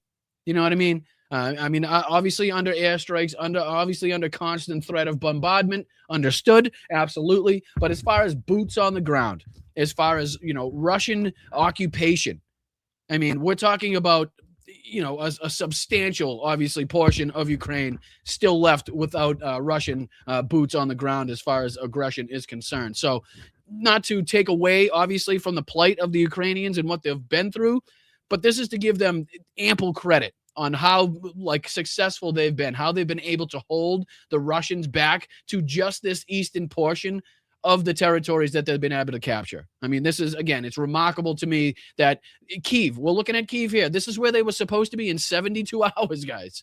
Right here, 72 hours. And where are they 5 years later? Fucking way over here, baby. You know what I mean? I mean, that's huge. And that's got to, again, keep lighting the fire under the asses of the Ukrainians, knowing that they've been able to do so well with so little. You know what I mean? I always say that when I was in Ukraine, watching them produce drones and, watching them manufacture jamming equipment and all of this in factories and in buildings that, any OSHA official, any OSHA agent would go in and shut down in a heartbeat. You know what I mean? It wouldn't cease. It never ceased to amaze me how much they were able to get done with so little. Tools that they made themselves, tools that were provided secondhand from, this organization or that organization, dim lighting. And I know that sounds kind of like ridiculous, all like dim light, but when you're working on these intricate, detailed pieces of equipment and systems, like lighting is a big factor, right? You know what I mean? You don't want to be in a dark, dingy space. And that's exactly how they're getting these things done. Like in places with no heat, and it's just amazing. And again, not taking this is all to give them credit for what they do, and it's just they work with what they have, and what they are able to produce, and the effects that they're able to get from all of those things is just an absolutely remarkable thing that I don't think that I am doing any justice in trying to convey. You know what I mean? I mean, to say that, okay, we're going to start making in-house, in-country, all of these different parts that we have been outsourcing from China to make these drones, to make this, that, or the other thing, right? To say that is one thing. To be able to do it, to be able to put the defense contractors together, working in conjunction with the Ukrainian military, with civilian contractors, to set up the facilities, to get the technology set, right? To get the fucking minds, these brilliant minds, figuring out the complex issues, the complex problems, the logistical issues in order to get all of these things done. And then to start actually doing that and to get it to a point where they have it now in just the 4 years of the full-scale invasion is almost incomprehensible. It's insane to think about how far they've come and what they've managed to put together. And again, what feels like a long time, but in the grand scheme of things, considering what they've been able to produce, is a relatively short period of time, right? And again, that's what the pressures of war does. It forces you to adapt. It forces you to innovate. It forces you to, again, defend against the other advancements from the other side. And again, I've seen nobody better than that, than the Ukrainian military, than the Ukrainian people in being able to utilize, gamers, people that were flying drones beforehand for videos or whatever. Now they're out there, doing the Lord's work on the front line, trying to defend their homeland against the invader, against the Russian horde. It is remarkable to see what they've been able to produce, what they've been able to defend. I mean, just think of where we are right now. It's pretty crazy, and maybe one day I'll be able to kind of show you some of the pictures from these places. But I'm erring on the side of caution, as obviously you guys will know. All right, let me see if I can throw this back on the screen, because this is this is right here. To fight. Всім доброго ранку. Russians committing censorship. Fucking how long ago does that seem like, guys? How long ago does that seem like? He looks like a child. Look at how young he looks, right? February 2022, this is where he said, fuck no, I don't need a ride. Give me some goddamn bullets. Give me some guns and some bullets. I don't want to fucking ride out of here. You shit me? I'm going to defend this fucking place. And he's done a hell of a job ever since. But again, to tell you, I mean, just what a toll a war takes, especially when you're responsible for the country. I mean, look no further than, the before and after pictures of when this started to right now, and the toll that it takes on the human body, the human mind. You know what I mean? It's pretty clear to see. Russians committing senseless atrocities in Bucha and Ukraine kicking them back from Kiev. Moscow's forces were simply not ready for a much smaller, unprepared adversary. Later that year, poor Russian logistics will cause them to collapse around Kharkiv, and later Kherson, where thousands celebrated their liberation. The US has spent hundreds of billions over decades preparing for the Russian threat. Yes, they still have a nuclear arsenal, But Russia's immediate failure showed that it can irritate but not intimidate the United States. And the devastating strategic failure here is one of the key lessons of the war still, that the Kremlin's military proved here a paper tiger. Flush with success, lazy choices ensued, and really Ukraine lost its main chance to defeat the Russian invasion. They planned with their allies a counteroffensive to break Russia's land corridor down to occupy Crimea. They begged NATO for weapons, tanks, armored vehicles, jets. US President Biden was always reluctant to send better arms, but agreed in almost all cases. The delay, though, deeply damaging to Ukraine's battle plan. Hear what he said, though? Like, in almost all cases, he broke down, he gave them what they wanted. But the time in between, and again, the games that were being played by Congress were extremely detrimental to the Ukrainian military in their offensive, their plans, their goals, and what they had to do, the people on the front lines. So as, again, we sit in these cushy positions and kind of debate, oh, should we send this, that, or the other thing? Are we going to send the Patriot missiles? Are we going to send the F-16s? What are we going to do? Hey, should we send this aid package? No, let's wait another 6 months and do this. People are dying. People are starving. People are trying to do planning on the front lines. People are trying to do planning behind the lines, and they can't accurately plan if they don't know what systems they're going to have, what ammunition they're going to have, how much ammunition they're going to have, what weaponry will they be stockpiled with. Like, you can see how it makes it difficult logistically when you're being stalled, even if you do get them in time. I mean, what if it's too late? You know what I mean? What if these weapons that you're getting can't be used in this instance because the whole state of the front line has changed, and now that weaponry isn't as useful, right? We've moved on from that. Technology has changed, whatever. You know what I mean? Just one aspect in how these kind of small delays and big delays, as we saw throughout this war from the United States, has been absolutely detrimental to the Ukrainian military, and we still continue to play games with them. President Zelensky was persuaded to also strike, though, at the eastern city of Bakhmut, diluting the power of the offensive in the south. The push also started very late in the summer. The US and NATO preferring really half measures and kind of gleeful of how Russia had proven so far failed to commit, and that came at a huge cost to Ukrainian manpower. Well, this is perhaps the moment where the West ran out of ideas and energy, but Moscow did not. And across the front line for months, we would see tiny, slow, incremental advances by Russia at immense cost. Towns that ended up leveled, strategic value, but a symbol that Moscow would simply not stop. Ukraine could keep going and realized they barely had enough for themselves. But Russia knew it had to push ahead, and European NATO began to see the threat of sabotage and of wider war if Moscow won. Glimmers of hope came into small, remotely piloted drones to hit Russian targets and mounted a daredevil and humiliating the Kremlin's sovereignty, for sure. Seeing this, the US and its European allies noted the scale, the reserves brought to the front line threat to them, and Europe in particular realized it had to rebuild urgently its own military. Now, many thought 2025 would be fears of a huge Russian summer push to take all of the Donbass, and early on, the Trump administration proved they were far from reliable, if not actually an obstacle. You're in no position to dictate what we're going to feel. I mean, I'm sure everybody remembers this moment, obviously, when he was berated in the Oval Office, and then again made to make it seem like he was the one that should apologize is again just one of the more shameful and embarrassing moments that history will absolutely look back on in this moment. President seesawing in their relationship, while Trump was keen on peace with Putin at any cost, it seemed. But an ugly summer did not end in disaster, and Putin took one town that he coveted, chewed off a bit of another, and had an unexpected win in the south. I mean, has he even still to this moment taken Pokrovsk? Hold on. I still, to this moment, don't know if he's even taken Pokrovsk.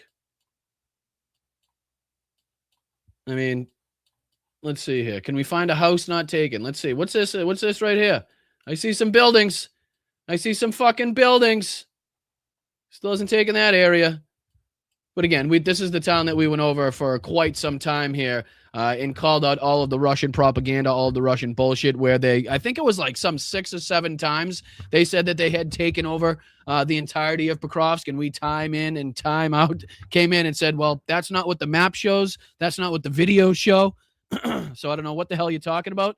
But at this point here, does seem obviously well under the control of the Russians, but still some areas close in there being fought over. You know, the gray area is still the disputed territory, not held by either the Ukrainians or the Russians, kind of that no man's land that we were talking about. But, you know, all right, let's just go back. My apologies. For the most part, Ukrainian ingenuity. Drones had taken off where Ukraine simply couldn't find enough troops to fight. Banks of operators in basements, robots delivering resupply or rescue bikes, Russian bombers hit by hidden drones deep in Siberia. Russian losses mounted, a staggering 35,000 dead and injured in December alone, just unsustainable. This conflict became the crucible of learning for the Pentagon, leaving a lot of its modern arsenal obsolete. And while Ukrainian ingenuity hasn't defeated Moscow yet, it is... Mark, living in reality is not bashing whatsoever. Calling out what actually took place in the ineffectiveness of this government to do what was right on the side of the Ukrainians, after again having them give up their nuclear arsenal and sign an agreement that said the United States would absolutely support them. And this in fucking exact case, not only this is the specific reason in which NATO was even created, was to again protect Europe against the Russian horde, against the Russian invasion. But to say that we did everything perfectly is just fucking asinine, regardless of who was in charge. Mistakes were made. We can put the blame on different people, but I didn't blame anybody. I'm just calling out the realities that we did face, the realities that did take place, and the effects that it had on the soldiers on the front lines and the war writ large. So this isn't bashing. Living in reality isn't bashing. And again, people that don't want to live in reality and don't want to call out things that actually happened are another reason why that we continue to fucking lose and find ourselves in this position. Okay. Because we're willing to have these people in there that we're not willing to call out, but they're not doing the right thing either. You know what I mean? And I'm not pairing this to this specific situation, but you could generalize that to a broader aspect.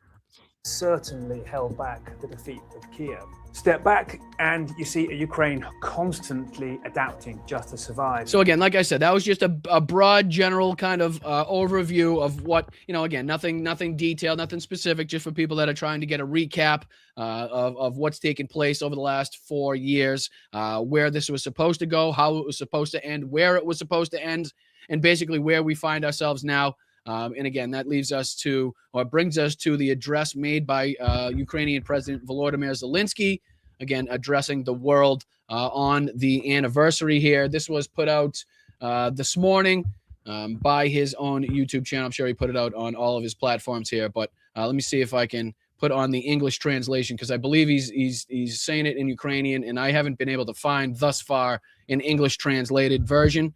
So we're going to have to go by subtitles, and I'll read them out to you. So let me see if I'll throw down the volume just a touch, and maybe I can read over what he's saying. All right, let's dive into it. Again, I believe this is, again, the title's in Ukrainian, but I believe this is President, I think. This is this fourth? And I think this is the full-scale invasion. That's Russian. I know that. And this is Ukraine. So putting together, I think he's talking about the 4-year anniversary of the full-scale invasion, if I was to put that together. I don't know why I just did that. My apologies, but this is what he said.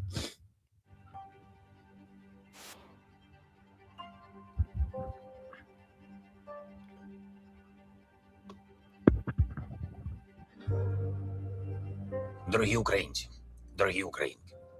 Сьогодні рівно 4 роки, як Путін бере Київ за 3 дні. Dear Ukrainians, today marks exactly 4 years since Putin took Kyiv in 3 days. And you guys let me know. If you don't want me to read it out, if you guys can see the screen clearly and you'd rather just let it play, let me know. I know there are people sometimes that don't get to see the screen and are just kind of listening.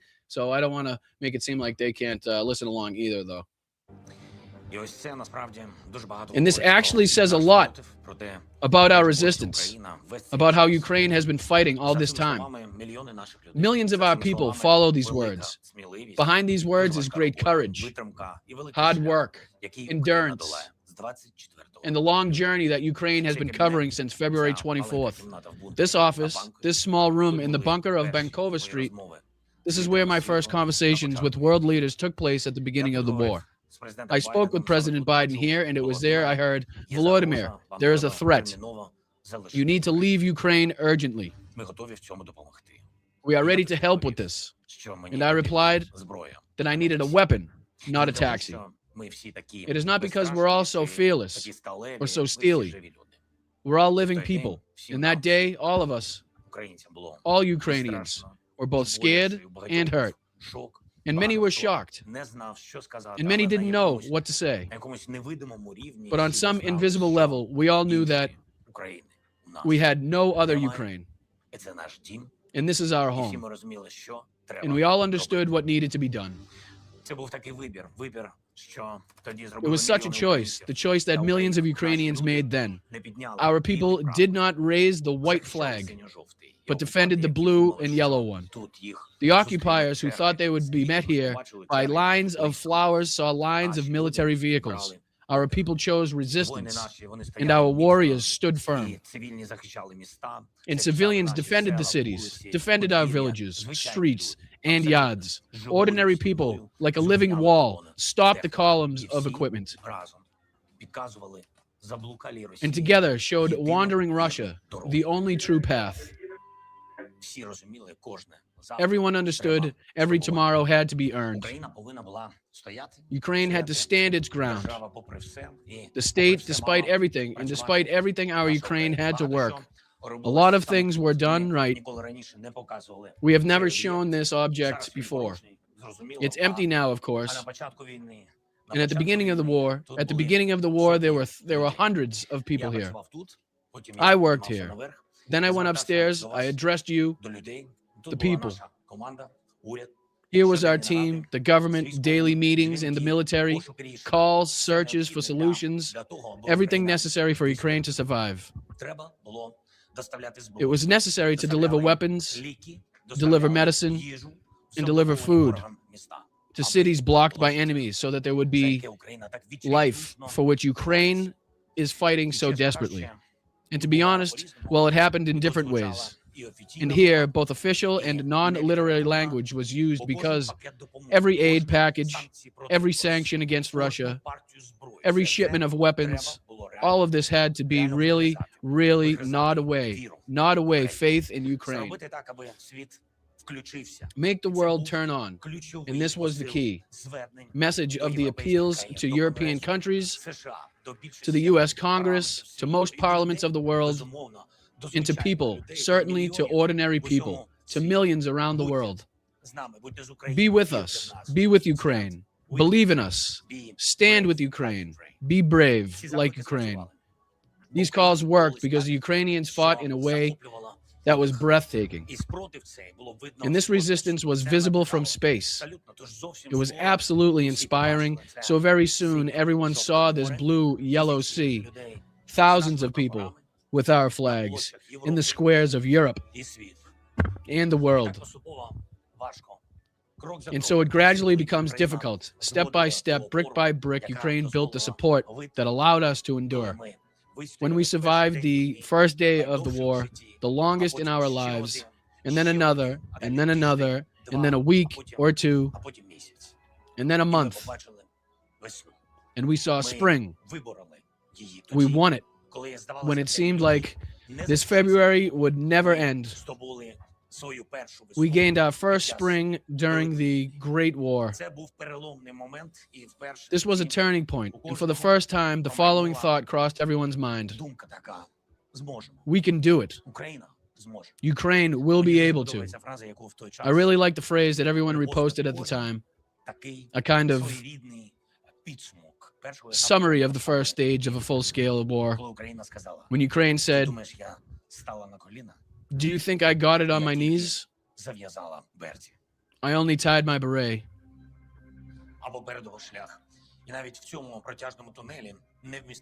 What a Berdovo path, long tunnel, one cannot contain a millionth of the pain Ukraine has experienced during this time, the pain that Russia has brought to every one of our families, to every Ukrainian heart. Bucha, Irpin, Berdyanka, mass graves, Gostomel, Mireka, Kharkiv, Mykolaiv, regional state admission, Kharkovia Dam, Zaporizhia. I'm not going to try to go on. I'm just going to keep messing them up. Chasiv Yar, Kyiv, Omedy, Kramatorsk train station, Mariupol, Drama Theater, Inscription Children, Odessa, high-rise building. 3 months, Vilnyansk, maternity hospital, baby. Men don't fight like that for 2 days. People don't do that. Ukrainians will not forget this. And let everyone who doesn't have a conscience, who still reaches out to Russian evil and still buys oil from Putin. But all this time, we do not let anger eat us up inside. Ukrainians turn their own rage into energy for the fight and prove that we can be forced to go down to the bunker, but it is impossible to drive Ukraine underground forever. We will definitely rise. We will return. We continue to fight because we are fighting for life, for the right to stand on our own land, to breathe our air. And Ukraine knows these feelings well. When despite everything at the end of the bomb shelter, we climb the mountain, and when hope rises with us from the bomb shelter, it always flies to the sky. When the Ukrainian flag is raised up, when it returned and returns to where it should rightfully be, in this next important stage of our fight, when Ukraine not only stood up and not only held its defense, but when Ukraine surrenders, when history was made by entire cities, hero cities, cities of heroes who went forward. They were the first offensives, the first successes, and what cannot be forgotten, first eyes. The eyes of Ukrainians who waited for their own, Balakyla, Izium, Kupiansk, Kherson, and everyone who saw how occupiers were driven out of the Kyiv region, driven out of the Sumy region, Hernaev region. About the Ukrainian teleport for our enemies, support for our enemies in other world. Hold on, let me go back. I want to make sure I don't mess it up. I was doing well up until that point. And everyone saw how the occupiers were driven out of the Kyiv region, driven out of the Sumy region, Hernaev region, and everyone learned about the Ukrainian teleport for enemies to the other world. They saw how Russian ultimatums became gestures of goodwill, how the snake became ours again, how the word cotton acquired a new meaning, and how we rejoiced when we heard the first cotton in Russia. This is not gloating. And again, I'm not sure if the translation's messing up or anything, or if that's spot on, but I'm just reading it what the translation's saying. This is just how justice sounds in Ukrainian. It sounds like a thud, all der Neptune, and the roar at which the cruiser Moskva went to the bottom. This was an event. Later, it became a tradition, and there is little else that warms the soul of Ukrainians, as well as the footage of burning military facilities of the enemy and its oil refineries. When did this happen? For the first time, it was big news. Now it is almost daily, and what used to seem like fantasy has now become the norm. Patriots, Iris, Nasamsi, F-16s, and a little more. Our weapons, our long-range capability. Just realize that Ukraine has come a long way from the point where we were given armored vehicles to the point when we ourselves produce more than 3 million FP stickers per month. From the time that we were admired, the javelins, the Bayraktars, to the day where we have our own January Mountain Vampire, Snazia, Hell, Rutka, Flamingo, from the request to close the sky and the ability to shoot down hundreds of Shaheeds per night from hedgehogs and fortifications of the streets of Kyiv to Kursk Operation and Operation Spiderweb. But even this was not enough. We will do more because Russia does not stop. Unfortunately, it is fighting by all methods against peace, against us, against people. Putin understands that he is not able to defeat Ukraine on the battlefield, and the second army in the world is fighting with high-rise buildings and power plants. And now Ukrainians are overcoming the most difficult winter in history and terror almost every night. I don't know who else could have endured this, not crumbled, not shaken. Ukrainians do it. This is great fatigue, unconditional, what other people can, despite the war, overcome all these attacks, all the trials, evil, overcome despair, and hold on in unity. And with all of this achieve results everywhere. Every time after the attacks to restore, every time to fill our air defense with missiles, every morning to go to work, constantly hold positions, speak to the world on equal terms, gain candidacy for the EU, return home thousands of our prisoners, and make every international platform from Davos to the UN pro-Ukrainian. Make Ukrainians' voice loud in the world. Win at the European Vision to take home the Oscar and BAFTA to be absolute world boxing champions, to prove that Ukrainians have the honor of the highest standard, much more expensive than any gold of this spineless moke. From each such act, such year's achievements, small victories, a great Ukraine is made up. Great because it has you, the people who inspire the planet. We remember how the first foreign leaders arrived in Ukraine at the beginning of this war. The term official visit cannot convey even an iota of what these meetings were for us. We understood who was truly our brother and friend, and who was not afraid, did not hesitate, who kept his name and did not worry about how not to anger Putin. I want to thank every leader who chose the bright side of history, chose Ukraine and Europe, the USA, Canada, Japan, Australia, everyone who is with us. And I really want to come here one day with the U.S. president. I know for sure that only by visiting Ukraine and seeing with my own eyes our life, our struggle, feeling our people in this sea of pain, can you understand what this war is really about and because of whom? Who is the aggressor here? Who needs to be pressured? Understand that Ukraine is defending life, is fighting for this very thing. And this is not a street fight. This is an attack by a sick state on a sovereign one. And to understand that Putin is this war. He is the reason for its beginning and an obstacle to its end. And it is Russia that needs to be put in its place so that there is real peace. Say that time heals. I am not sure. At least I do not know how long it will take to heal all of our wounds. All these painful questions. How many of them burn inside?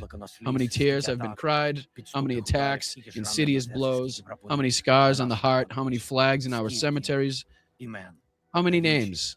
Da Vinci, Grenka, Jews, Cheka, Матієвський, матрос Віталій Скакун, льотчик Олександр Оксанчин, Дар'я Лопатіна, Дельта, Лана Чорногорська, Саті, Юлія Березюк, Маргарита Половінко. Тисячі й тисячі героїв, які віддали... Thousands of heroes who gave their lives so that Ukraine could live. Our warriors, defenders, our guardian angels. Я впевнений, I am sure that I have accurately told God the whole truth about this war, about how we defend ourselves, defend our land, life, independence, our culture, history, our Sophia, our people, 1,462 days of full-scale war, 12 years since the beginning of Russia's aggression, for someone a whole life. Of course, we all want the war to end, but nobody will allow Ukraine to end. We want peace, strong, dignified, long and before each round of negotiations. I give our team very clear directives. Always go by closed decrees, but I will definitely not reveal a state secret. If I say that my main message is not to nullify all these years, not to devalue all of the struggle, courage, dignity, everything that Ukraine has gone through. It is impossible. It is impossible to give it away. Forget it. Betray it. That is why so many rounds of negotiations in the battle for every word, for every point, for real security guarantees so that the argument is strong. History is watching us carefully. The agreement must not be signed. It must be accepted by Ukrainians. Dear people, the force that has been holding us all these years is you. Our people, our resistance is you. Ukrainians, everyone who does not give up. Maybe our eyes are tired, but our backs are unwavering. And I want to thank each and every one of you who holds independence on their shoulders. To each soldier for their strength, to your parents, children, wives, husbands, for their perseverance. I thank everyone who makes Ukraine stronger with their work, who returns light and warmth to our homes, who heals, volunteers, who teaches, who studies at university or at school and learns the most important thing to be Ukrainians. I am proud of you. I believe in each and every one of you, and everyone to whom I have the honor to address without any exaggeration, great people of great Ukraine, remembering the beginning of the invasion and looking at today, we have every right to say, quote, we defend independence. We did not lose our statehood. Ukraine exists and just not on the map. Ukraine is a subject of international relations. Our capital is, there are Kharkiv, Sumy, Chernihiv, Dnipro, Zaporizhia, Kramatorsk, Odessa, Lviv, and other cities. Putin did not achieve his goals, did not break the Ukrainians, did not win this war.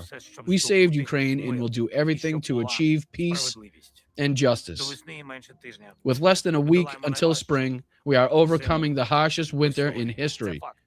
This is a fact. And this is very difficult. It's not easy for all of you, but just like on the first day of the war, we continue to build our tomorrow, step by step, case by case, achievement by achievement.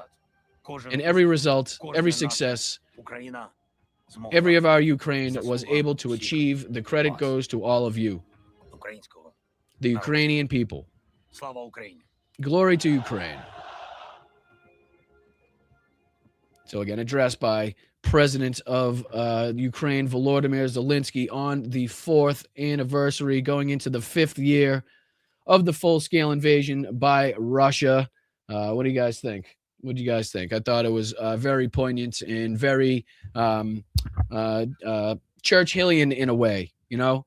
The we shall fight on the beaches, you know what I mean? It was very, very resilient. Like I said, it's just the resiliency of the Ukrainian people is something that will kind of will always be something that will stick with me during this, is just how unbelievably like hardened they are and how unbelievably like strong and like strong-willed. It's amazing to think what they've gone through, what they continue to go through, not only with the war, but like as he was saying, with relations all over the world with different people that have either not been doing the right thing, taken too long to do the right thing, or actively supporting Putin in his mission. And to still be here, to still control the amount of territory that they control is definitely an amazing feat for them. And I just want to make sure that we give the credit where credit is due on that one, and recognize the job that Volodymyr Zelensky has done. And again, dealing with the military, dealing with his own citizenry, dealing with politicians, dealing with heads of state. I mean, these are not easy things to kind of control and to juggle at the same time. I mean, never mind just the military aspects of a full-scale invasion and trying to defend territory at the expanse that they're trying to defend. I mean, that alone is just an incredible, mission in and of itself. But to add to that, to keep the citizenry, happy, healthy, or as happy and as healthy as possible, to keep them involved, to keep them fighting, is also another full-time job in and of itself. And then to deal with, Trump and the fucking United States regime and the rest of the world, is another huge fucking task.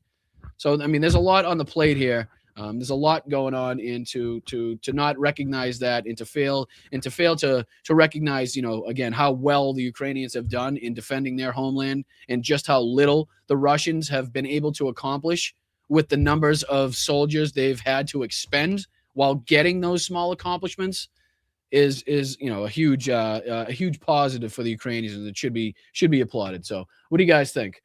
Yeah, I don't know. Let's talk about that. What do you say we talk about that to finish out the show? Because somebody brought that up.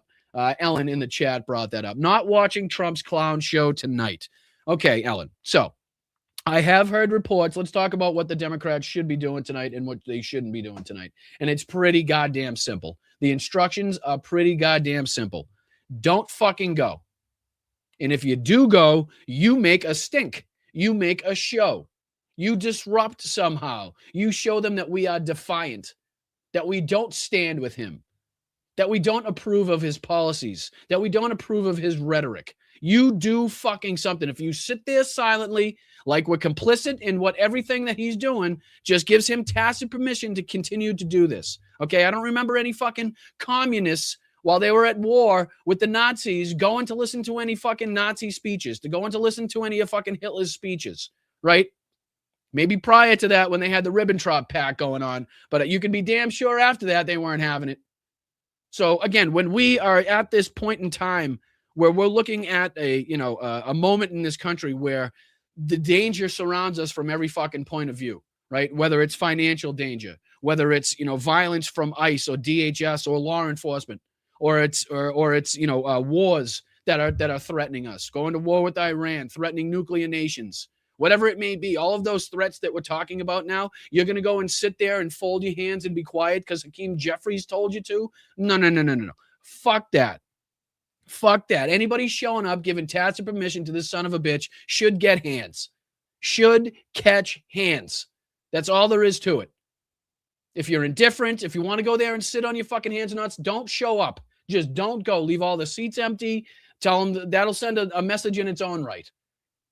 But again, the fact that we only have 30 to 50, supposedly, Democrats that have now said, or at least it's been reported, that they've said they're not going to this, that they won't show up. What about the rest of them?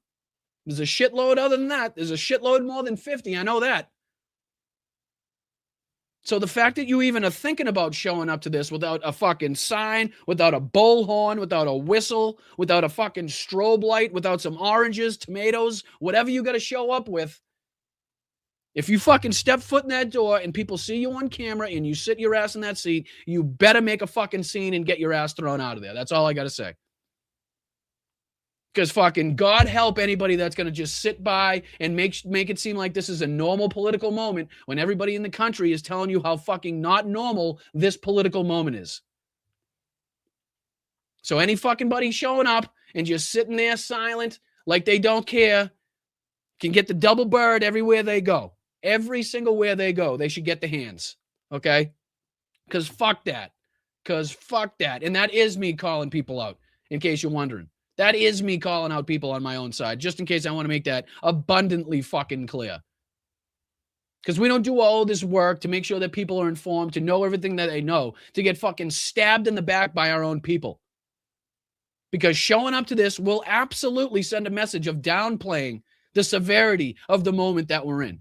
Well, it can't be that bad. So most of the Democrats showed up. They didn't say a fucking word. Of course, they must have been happy with all the lies that are going to be told tonight. They must be behind all of that shit. Nope. Not a fucking chance. Not a fucking chance. And if you got a problem with that, sorry, not fucking sorry. Hakeem saying that we should be fucking, quiet and polite. Fuck you, Hakeem. How about that? Hakeem Jeffries, fuck you. And your dumbass fucking instructions. We should have had a fucking robust plan ready to goddamn go, because we know when the State of the Union happens. So why don't we have a prepared fucking walkout or a prepared protest or something where the leaders actually lead in a moment where we don't have the governmental power, where we have to strike back in different fucking ways and get creative and maybe bend or break a few fucking rules like the other side does every time they got something that they want to get passed. Anytime there's legislation that they want to get passed or a fucking Supreme Court justice that they want to get, sat on the bench, they know what rules to break. They know what rules they can bend. They don't play by the fucking playbook when they want to get shit done. So fuck them. Again, I'm done circling the whole fucking track while our fucking opponent cuts through the infield every lap. Okay? I'm sick of it. I'm done playing by the rules. I'm done playing while the other team is just sitting there playing with a fucking cork bat the whole time, not giving a fuck about the rules. And we look like assholes with our fucking hat in our hands every fucking time. Like, well, we did everything we could. We did it by the book. Oh, what do you want us to do? Fucking more. How about that? More. I don't care what it entails. I don't give a fuck what rules you got to break or bend. Fucking do more. So anybody sitting up there with their fucking lips sealed, with their fucking hands stuck up their asshole, listening to the lies that are going to be told at the fucking State of the Union tonight without speaking the fuck up, can pound sand, can catch them fucking hands. Okay? That's what I got to say about that. That's what I got to say about that, especially at a moment where we don't have the fucking political capital, where we don't have the political power. We need to find these different ways in which we can fight back and send a message out to the American people, just where we fucking stand on this heading into midterms. And boy, oh boy, wouldn't the State of the Union be a fantastic opportunity to send that message to the American people? Again, boycott. Don't go. Leave them all open. That is the fucking bare minimum requirement. The bare minimum requirement of that. If you step foot in there, you better have a fucking whistle, a kazoo, a harmonica. I don't give a fuck what the fuck it is, but it better make noise. I don't care if you're doing fucking armpit farts to disrupt what the guys say. Something better fucking happen if you're at this place. Okay? Bad enough you get the fucking men's hockey team in there. I don't need to sit there and look at my fucking Democratic politicians, listening to these fucking lies and saying nothing.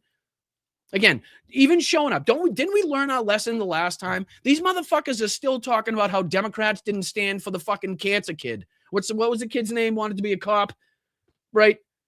That's the situation you put yourselves in if you go, okay? Because you're probably going to be like, okay, we're just not going to stand for anything. We'll go. We'll keep our mouth shut. So we're not going to. Well, then you look like an asshole for not standing for a kid with cancer, okay? When in fact, you could have just not shown the fuck up and totally removed yourselves, or had gone up in unison well before that situation even arose and made a fucking political statement, right? Don't put yourself in that situation where they can get the press, where you're going to look like morons sitting there doing absolutely nothing. And they're going to be like, well, look at these fucking assholes. You know what I mean? Look at these. They're not standing for a kid with cancer. Never a good fucking look. Okay, I can tell you that much. Regardless of who's perpetrating the story, I'm just saying, not recognizing and supporting and standing up and cheering for a kid with cancer, never a good fucking look. Okay? So you better think about this. You better fucking think about what you're doing. Don't get caught in this situation where you give the Republicans ammunition to come out of here. And we're not talking about the lies that were told during the State of the Union. Okay? So fuck them. All of them. Sorry. Yeah, spitball. Sabrina, I don't give a fuck what it is. I don't give a shit. Like with fucking Blank Check, the Disney movie back in the 90s. You want to fucking blow spitballs and shit? Whatever you want to do. It's something. Something better fucking happen. You better Al Green this shit, right? Get up there and start fucking screaming and yelling. Right? Guess what? There's a big difference between when Marjorie Taylor Greene does it to protect the pedophile and to protect the people and the racists and the bigots, and when fucking people do it on the Democratic side to protect democracy and to uphold the rights of the people in this country and to stand up for the injustices that we've seen. It's a big fucking difference. Those things aren't equal, okay? And then again, you disrupt so that you can get the news coverage after. So you can get the interviews like Al Green did. What did he do? He got fucking interviews after. And that's when you get your opportunity to come out with your policy position or what you're opposed of, what you oppose, what you agree with, what you want to see changed. That's the opportunity. Not so much the symbolism is the standing up and yelling or, whatever you want to do in defiance. It's afterwards when you get the attention from the mainstream media that you get to fucking put your information out there. That's what you want to do. So again, none of this showing up and shutting up. That's ridiculous. That's fucking stupid. I mean, that just means that you think absolutely nothing is worth calling out. There's nothing to be pissed off about. There's no lies that he's going to tell that are egregious enough for you to stand up and speak up for the constituents that put you in that fucking position to get you in that room to begin with. Sorry. No, not having it. Not fucking having it. Not fucking having it. That shit. All the people that are fighting, all the podcasters, right? All the fucking volunteers, all the people phone bank and all the people calling people. Everybody's talking to their coworkers and trying to, get across what's actually going on, right? The split that we've seen in MAGA. Now we're all of a sudden, no, let's sit by silent. Now is the time to sit by silent. I always thought that silence was compliance. Wasn't that always the saying? Silence is compliance. But now that seems to be the direct fucking order from supposedly the leader of the party in the House there. His direction is silence. His direction is compliance. Yeah, that's what we want to see. That's just what you want to fucking see. Bunch of fucking morons that don't know how to meet the moment. And again, we can continue to say it, and their excuses continue to be, well, we don't have the political capital or the numbers or the power. Well, fucking good, right? Guess who put us in that position to begin with, right? But guess what? Think outside the fucking box. Think of other ways in which we could, get our point across, get our message out there, utilize the media, utilize social fucking media, utilize all these other platforms, whatever. That's what the leader of the fucking party should be doing. Not strongly worded messages, right? Not emails and shit. Sorry, not a fucking normal political time. Not time for a normal political response. Whatever your little fucking check book was last time, your little playbook, and what you used to do, throw that shit out, write a fucking new one. Because we're in different times. We're in different fucking times. So, all right. I think I've ranted and raved long enough. Well, we still got about 10 minutes left. Is there anything that I'm missing? Let me see if there's anything that I'm missing. See if anything popped up since I've been on here. See if there's anything that popped up since I've been on. But again, I mean, what do you guys feel? I'll ask you guys. How about that? We'll do that. Let me know what you guys feel in the chat. I see a bunch of people that are in agreement, which is good. If you disagree, don't be afraid to let me know either. Again, no hard feelings. It's a free country, and everybody's got their right to their opinion. Thank you, Anna. Appreciate that. The Anachronista. Appreciate that. Yeah, all right. I just want to make sure if we're all on the same page or if I'm kind of, veering off track here. But, I mean, I just don't see why we would do any of the work to combat all of the shit that we've had to combat. And then when it comes to the State of the Union, to let everybody know the state of our union, why would we choose that moment to stay silent? Why would we choose that moment to comply? To say, okay, let's not combat. Let's not be the opposition party, okay? What do you think an opposition party is supposed to do? They're supposed to fucking oppose. I know that's tough. I know that's crazy to think of, and I know it took a lot of people a long time to get to that answer, but the opposition party should oppose what the fuck is going on by the regime. Period. Point blank, plain and simple on that one. And sitting by with your fucking thumb up your ass, listening to this guy lie to your face is absolutely not opposing anything. That is complying with. That is staying silent and by while it happens. That is basically giving tacit permission of what he's doing because you're not speaking up. So fuck. And I think it's at what, 9? What is it at? 8 and 9 tonight? I don't even know. I think it's at 9. Not that I'm going to watch or anything, but yeah, it is this evening. Yeah, exactly, Bob. What are you going to do? But like I said, you're either going to clap. That's why you don't put yourself in that position. You know what I mean? You don't put yourself in that position because you're either going to clap, right? You're either going to clap for everything that he says, or you're not going to clap at all. And if you don't clap at all and he decides to recognize another child or cancer survivor or this, that, or the other thing, a Marine or a wounded soldier, then what are you going to do? What are you going to do? You're going to be on camera again, being the only people not standing up, giving a standing ovation to those people? No, you just make yourself look like an idiot and you put yourself there. Just don't go in that case. Just don't fucking go. And that should have been the instruction to begin with. If we're not all in consensus for a protest, if we're not all in consensus for what we can do during the State of the Union to walk out, then everybody, I'm ordering everybody as the fucking leader not to show up. Not a single person should show up for this. Not a single person should attach their name to this State of the Union, should fill a seat. Let them see the empty seats. Let the country see every single fucking empty seat that a Democrat should be in because they don't support the egregious acts, the criminalities that this fucking, the corruption that this regime is involved in. It should be fucking simple. I don't know. I feel like it's very simple. It's very easy. This is like a gift, right? This is just a PR gift right here. The State of the Union, you get to make a huge fucking statement. A huge statement. And we're just going to what? Totally throw that away? We're just not going to capitalize on the political fucking capital that we could have coming from this? Absolutely fucking stupid. Borderline criminal. Again, as a leader of a party, to not capitalize on a moment like this. When you know eyeballs are going to be on. When you know the country, to a large extent, is going to be captivated, or at least paying attention, or at least going to see clips of what is said at the State of the Union. Especially, and even more so, if you make your fucking protest known. If you make it a big thing. That will get even more eyeballs on, even more attention on it. Hence the political capital. Hence the reason why you'd utilize these types of situations. Don't sit there and clap like a seal. Don't sit there and not clap at anything. Do something. Take some fucking action. Get off your ass and do or say something. Please. Dear Lord. All right, let's get into thanking some people, and I'll get you guys out of here for the day. I do appreciate you. Now that I'm all wound up and ranting, I'm sweating like a Well, I won't say that. That's probably not appropriate, but I'm sweating. I'm sweating. All right, let's thank everybody on Venmo that was kind enough to send. Oh my God, this thing just will not stop. All right, let's check this. Ready? Well, one last check. Let's see how many people I pissed off here. We are at exactly 296,000 views on Instagram on that post that I posted yesterday about the USA men's hockey team.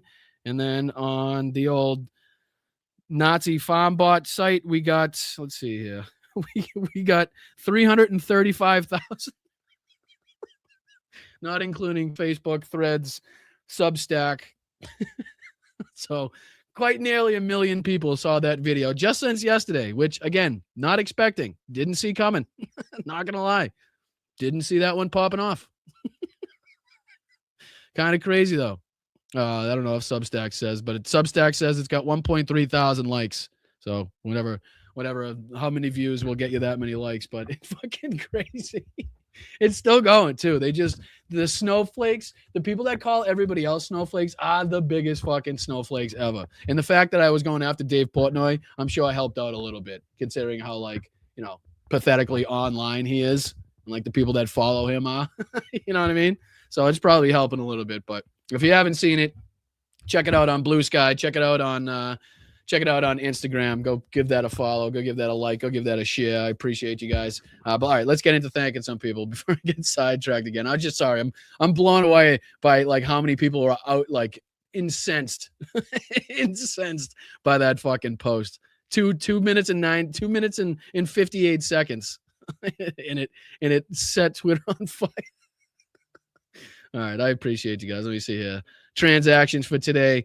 Claudia, thank you very, very much for everything that you do. I appreciate that. No, it's definitely because of you guys that we're here and that we have the success that we do have. So thank you, Claudia, and I do second that message of fuck Trump. I appreciate that, sending that over. Thank you so much to Suzanne as well. Much appreciated here. For the suggestion and the hope that our side will be doing armpit farts during the SOTU. Again, that was just what came into my head. Sorry, I apologize. Even bring that into reference. But thank you so much for the 5. I appreciate you. Thank you so much to Karen as well for the 5. Let's effing go, says Karen, and I second that as always. And then thank you so much to Roger, Belinda. Thank you so much. Thank you, Christopher, as well. Thank you, Mark.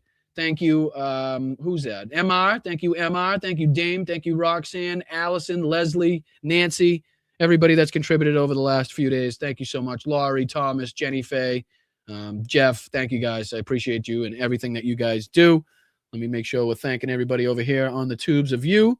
And I'll get you guys out of here to support another independent creator or enjoy the rest of your day, whatever you guys want to do. Brenda, starting it off right today. Thank you so much, Brenda, for becoming a new YouTube member. Very much appreciated. Thank you so much. Hope you're enjoying your day. Thank you for sharing a little time here with us. Thank you, JD, for the profanity bonus. Very much needed today. Somebody actually reposted that video and bleeped out all of the swears. It's really not till I hear bleeps. Like, I feel like bleeps are worse than swears. Anybody else feel that way? Like, it takes away from it so much when you have to bleep it out.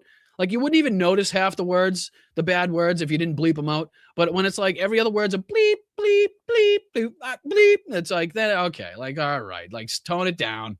Tone it down as I'm speaking to myself. But JD, I appreciate you, brother. Thank you, Jordan. Kudos to the women's team who declined the event. Absolutely. Absolutely. Definitely the right thing to do. And absolutely not a difficult decision to make. Like, it's not like you have to do some, like, in-depth fucking soul searching and like PR review to be like, should we go shake this guy's hand?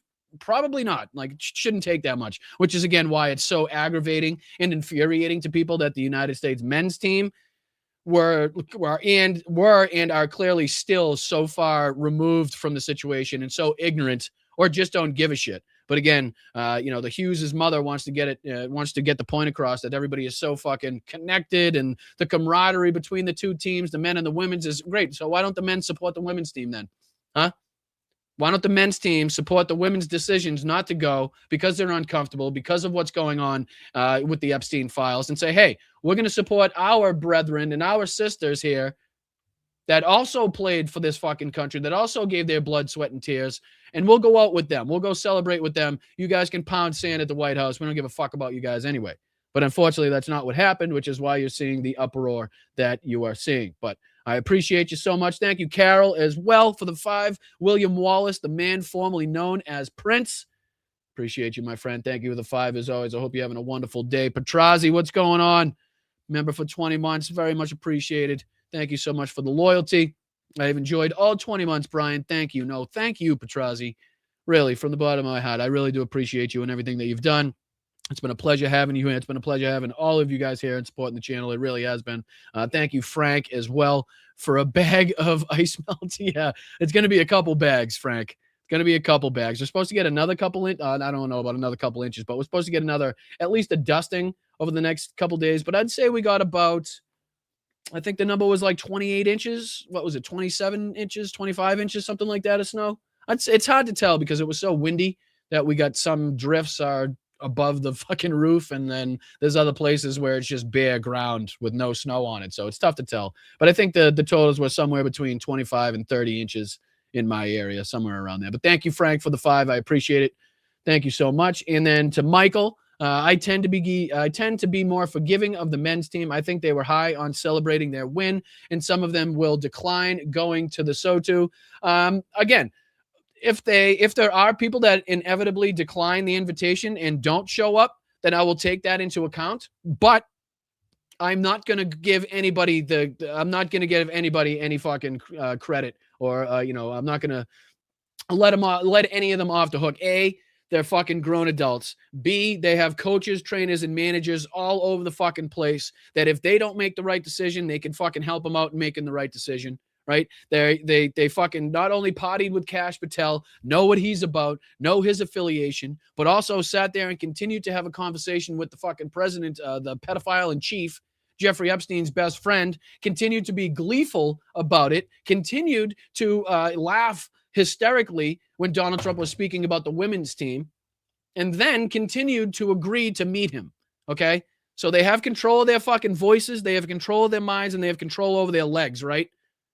And again, I don't recognize any sports team that I've ever been affiliated with that would allow a Kash Patel in the fucking locker room that, again, had no affiliation, no partnership with, played no part whatsoever in the victory, and is a little fucking pipsqueak. Not typically the kind that you want to be seen in the, want to have seen in the locker room with you, let's just say. You know what I mean? So absolutely not. I give them no fucking, quarter whatsoever. They can, buy back a few points by not showing up. And by making a statement, not just by not showing up, not just by not going, but making a statement as to why you're not going, then you might be able to claw back a couple fucking points in my book. But as of now, no, fuck them. Fuck them. You're all idiots. Should have known better. And again, if you didn't know better then sometime after, between then and now, you should know better and should be coming out with a statement as to why you're not showing up. So, again, very much appreciate you, Michael, as always. Just have to disagree with you on this one account. But again, one of the minor disagreements in this case, so nothing major. I appreciate you, Michael. Thank you, brother, for being here. Tony K, holy shit. Thank you so much for the $50 contribution. Unfucking believable. Let's go. Keep it up, Brian. We won't let the bastards win. Very much appreciate that, Tony. Thank you so much for that. Can't tell you how much that means for the channel, how far that goes. So thank you very much again. Hope you're having a wonderful day. Let you get on with your Tuesday. Very much appreciate you stopping by, sharing some time here. That's amazing. Michael, back at it.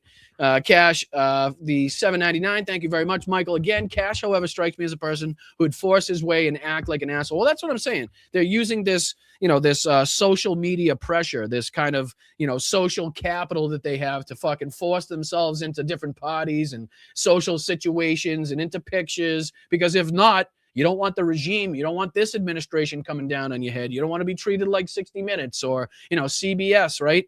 Well, I keep saying CBS. I keep fucking that up. My apologies. But you don't want to be treated like the mainstream media in this fucking country has been treated, right?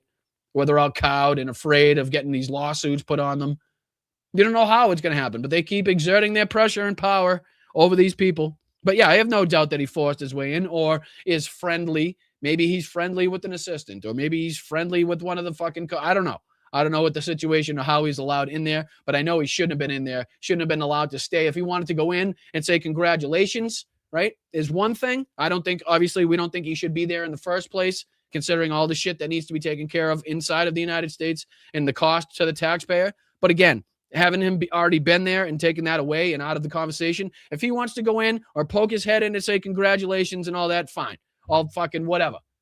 But to sit there and be cracking beers open and chugging beers and celebrating like you just fucking won the Stanley Cup yourself is just embarrassing. It's fucking wholly embarrassing. It really is. So appreciate you, Michael. You're absolutely right on this one. So we are back to agreement. We're back to agreement, Michael. Very much appreciated. I hope you have a good day, brother. Laurie sent in a $5 super chat. Thank you so much for the Blizzard bonus. Let's go. Let's go. I appreciate that. It was a good one. It was a good one. I feel like they're quick now. I don't know. I feel like Blizzards lasted longer when I was a kid. Maybe that's just like the time difference and how old I am now, but I feel like it always goes by so quick. But appreciate you, Laurie. Thank you so much. I have a feeling it's not going to be the last one. Maybe not. Maybe the last blizzard, but definitely not the last snow dump that we get. I have a feeling. But thank you, Jordan, for the 10 here. I believe Putin is using the war in Ukraine as a proxy to eliminate Russian men who might otherwise have formed internal opposition. I don't think there's any doubt whatsoever in the minds of anybody that is taking place. I don't know. No, you're absolutely right. You're not saying that you're saying he's using the war as a proxy. I don't think that's like the goal, right? Like, I don't think that's the intentions. I think he's absolutely using that behind the scenes as a reason to do exactly what you said is happening. But I don't think that, and forgive me if I'm kind of, misinterpreting what you're saying there, but I don't think that was like the goal of this, right? Obviously the goal was the complete takeover and seizure of Ukraine and beyond, depending on when NATO grew balls and decided to step in and stop them. But I do have absolutely no doubt whatsoever that he's using, his complete and total power and the fact that the country of Russia is on a war footing that allows him to get away with the elimination of internal opposition.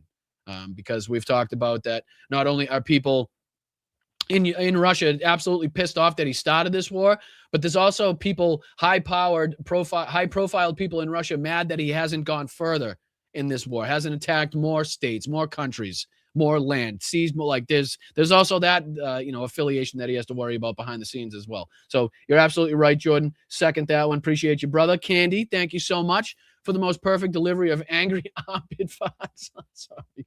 Come on, all the shit that we went over today, you guys are gonna remember the armpit farts.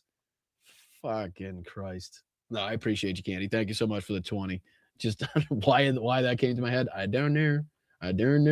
But thank you guys for everything that you guys have been doing. Probably a great time right now to bring this back up and show you guys on the anniversary of the 4-year war in Ukraine just how big of a difference you guys have continued to make in this. Check this out. We are now up to, let me get this off the screen. My apologies. Get out of here. Comments. Why can't I get it off the screen? Oh, there it is. We are now up to 13,589 euro raised. We have 124 donations in there. Again, we are 60. What's that say? 66? Yeah, 66% of the way to our goal, which is incredible. I think the last time we checked it, we were at about 117 donations. So it just shows you how incredible you guys are and how much you guys can change and affect this just by sharing it out. I understand that not everybody, or even most people, are in a financial position to give money out to all of the things that we talk about and that you can support. And I don't expect anybody to be able to. We list a lot of things and you guys can pick and choose, if any, if you want to give, if you're in the position to. But again, it's our job to continuously make people aware of these opportunities. And this is, again, going to raise 20,500 euro for a vehicle, for a truck to go to the 72nd Separate Mechanized Brigade on the front lines in Ukraine, which on average, each vehicle saves about the lives of 50 men, if I'm not mistaken. And also, just to talk about Help 99 in general, I do believe Help 99 has now raised over 20 million euro here.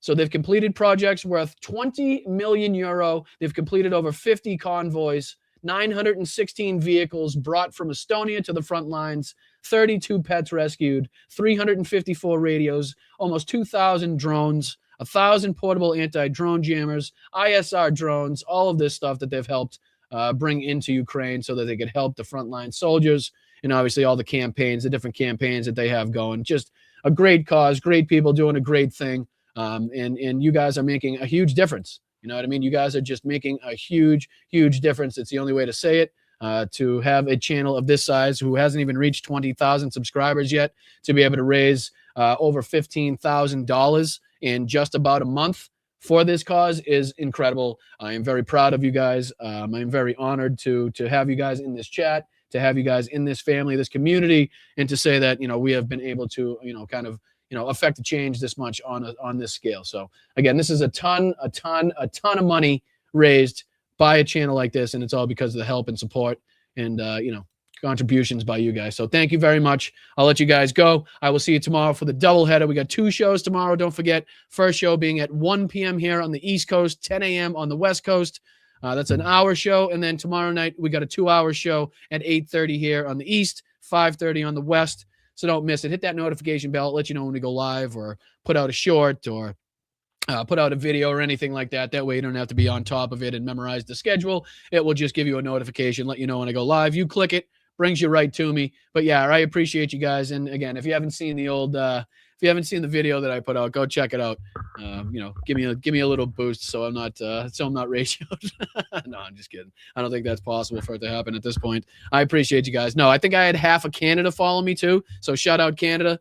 I gotta say, shout out Canada. I'm pretty sure over the 2 platforms I've had at least the 3/4 of the country of Canada follow me back.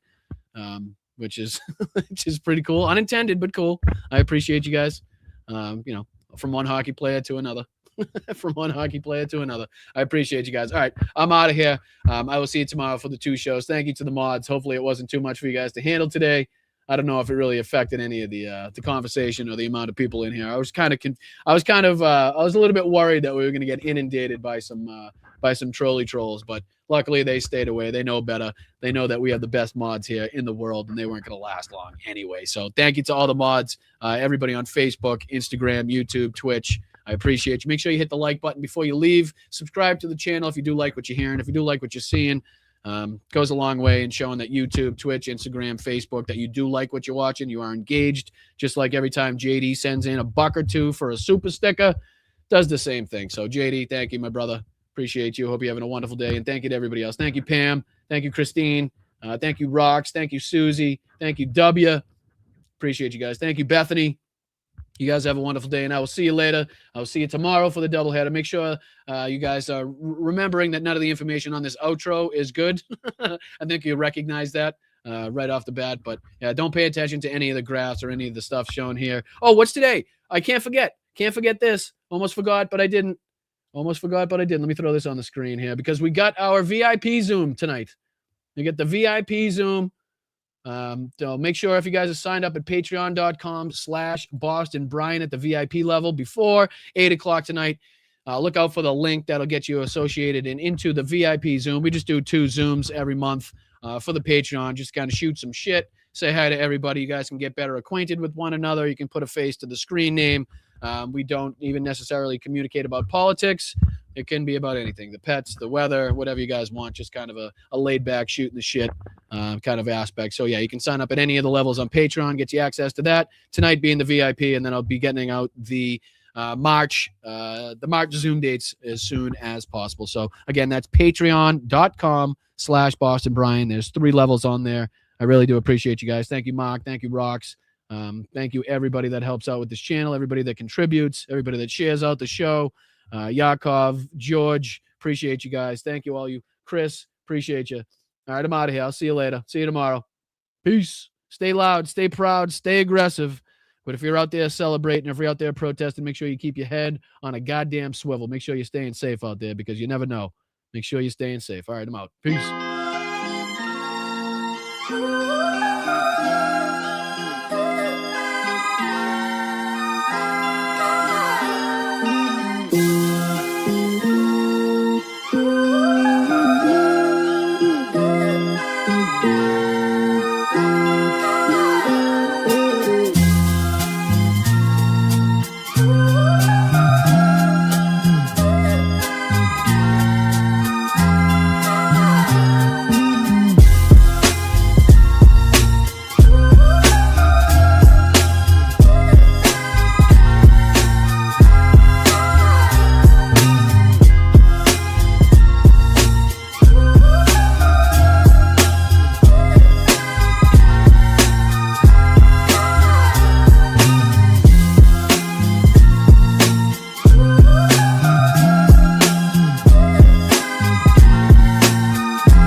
officially named the undisputed.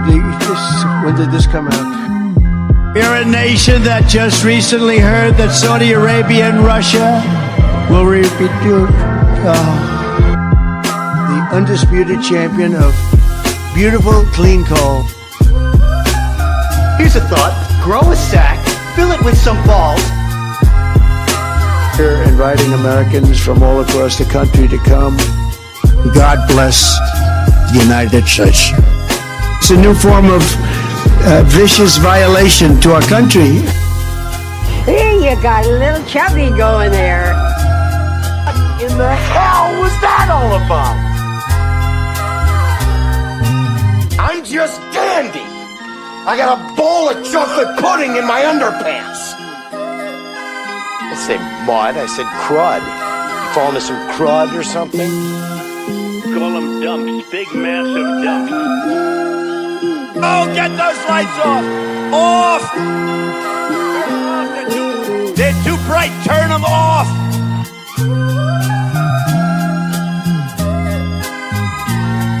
Later, guys. Thank you very much for everything you do. Thanks, Pops. Appreciate you.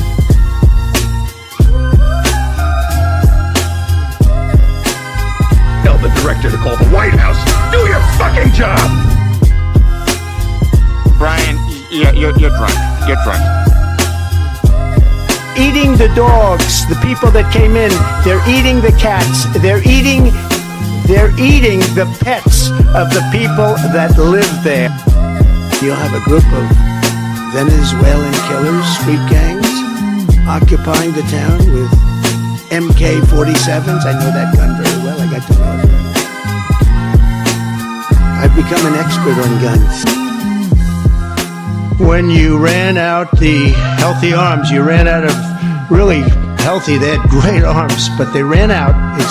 It's called sports. It's called baseball in particular, and pitchers, I guess you could say, in really particular. I am the chosen one. Obama. They're just getting acclimated. You know what that means, acclimated? What uranium is, right? This thing called nuclear weapons and other things, like lots of things are done with uranium, including some bad things.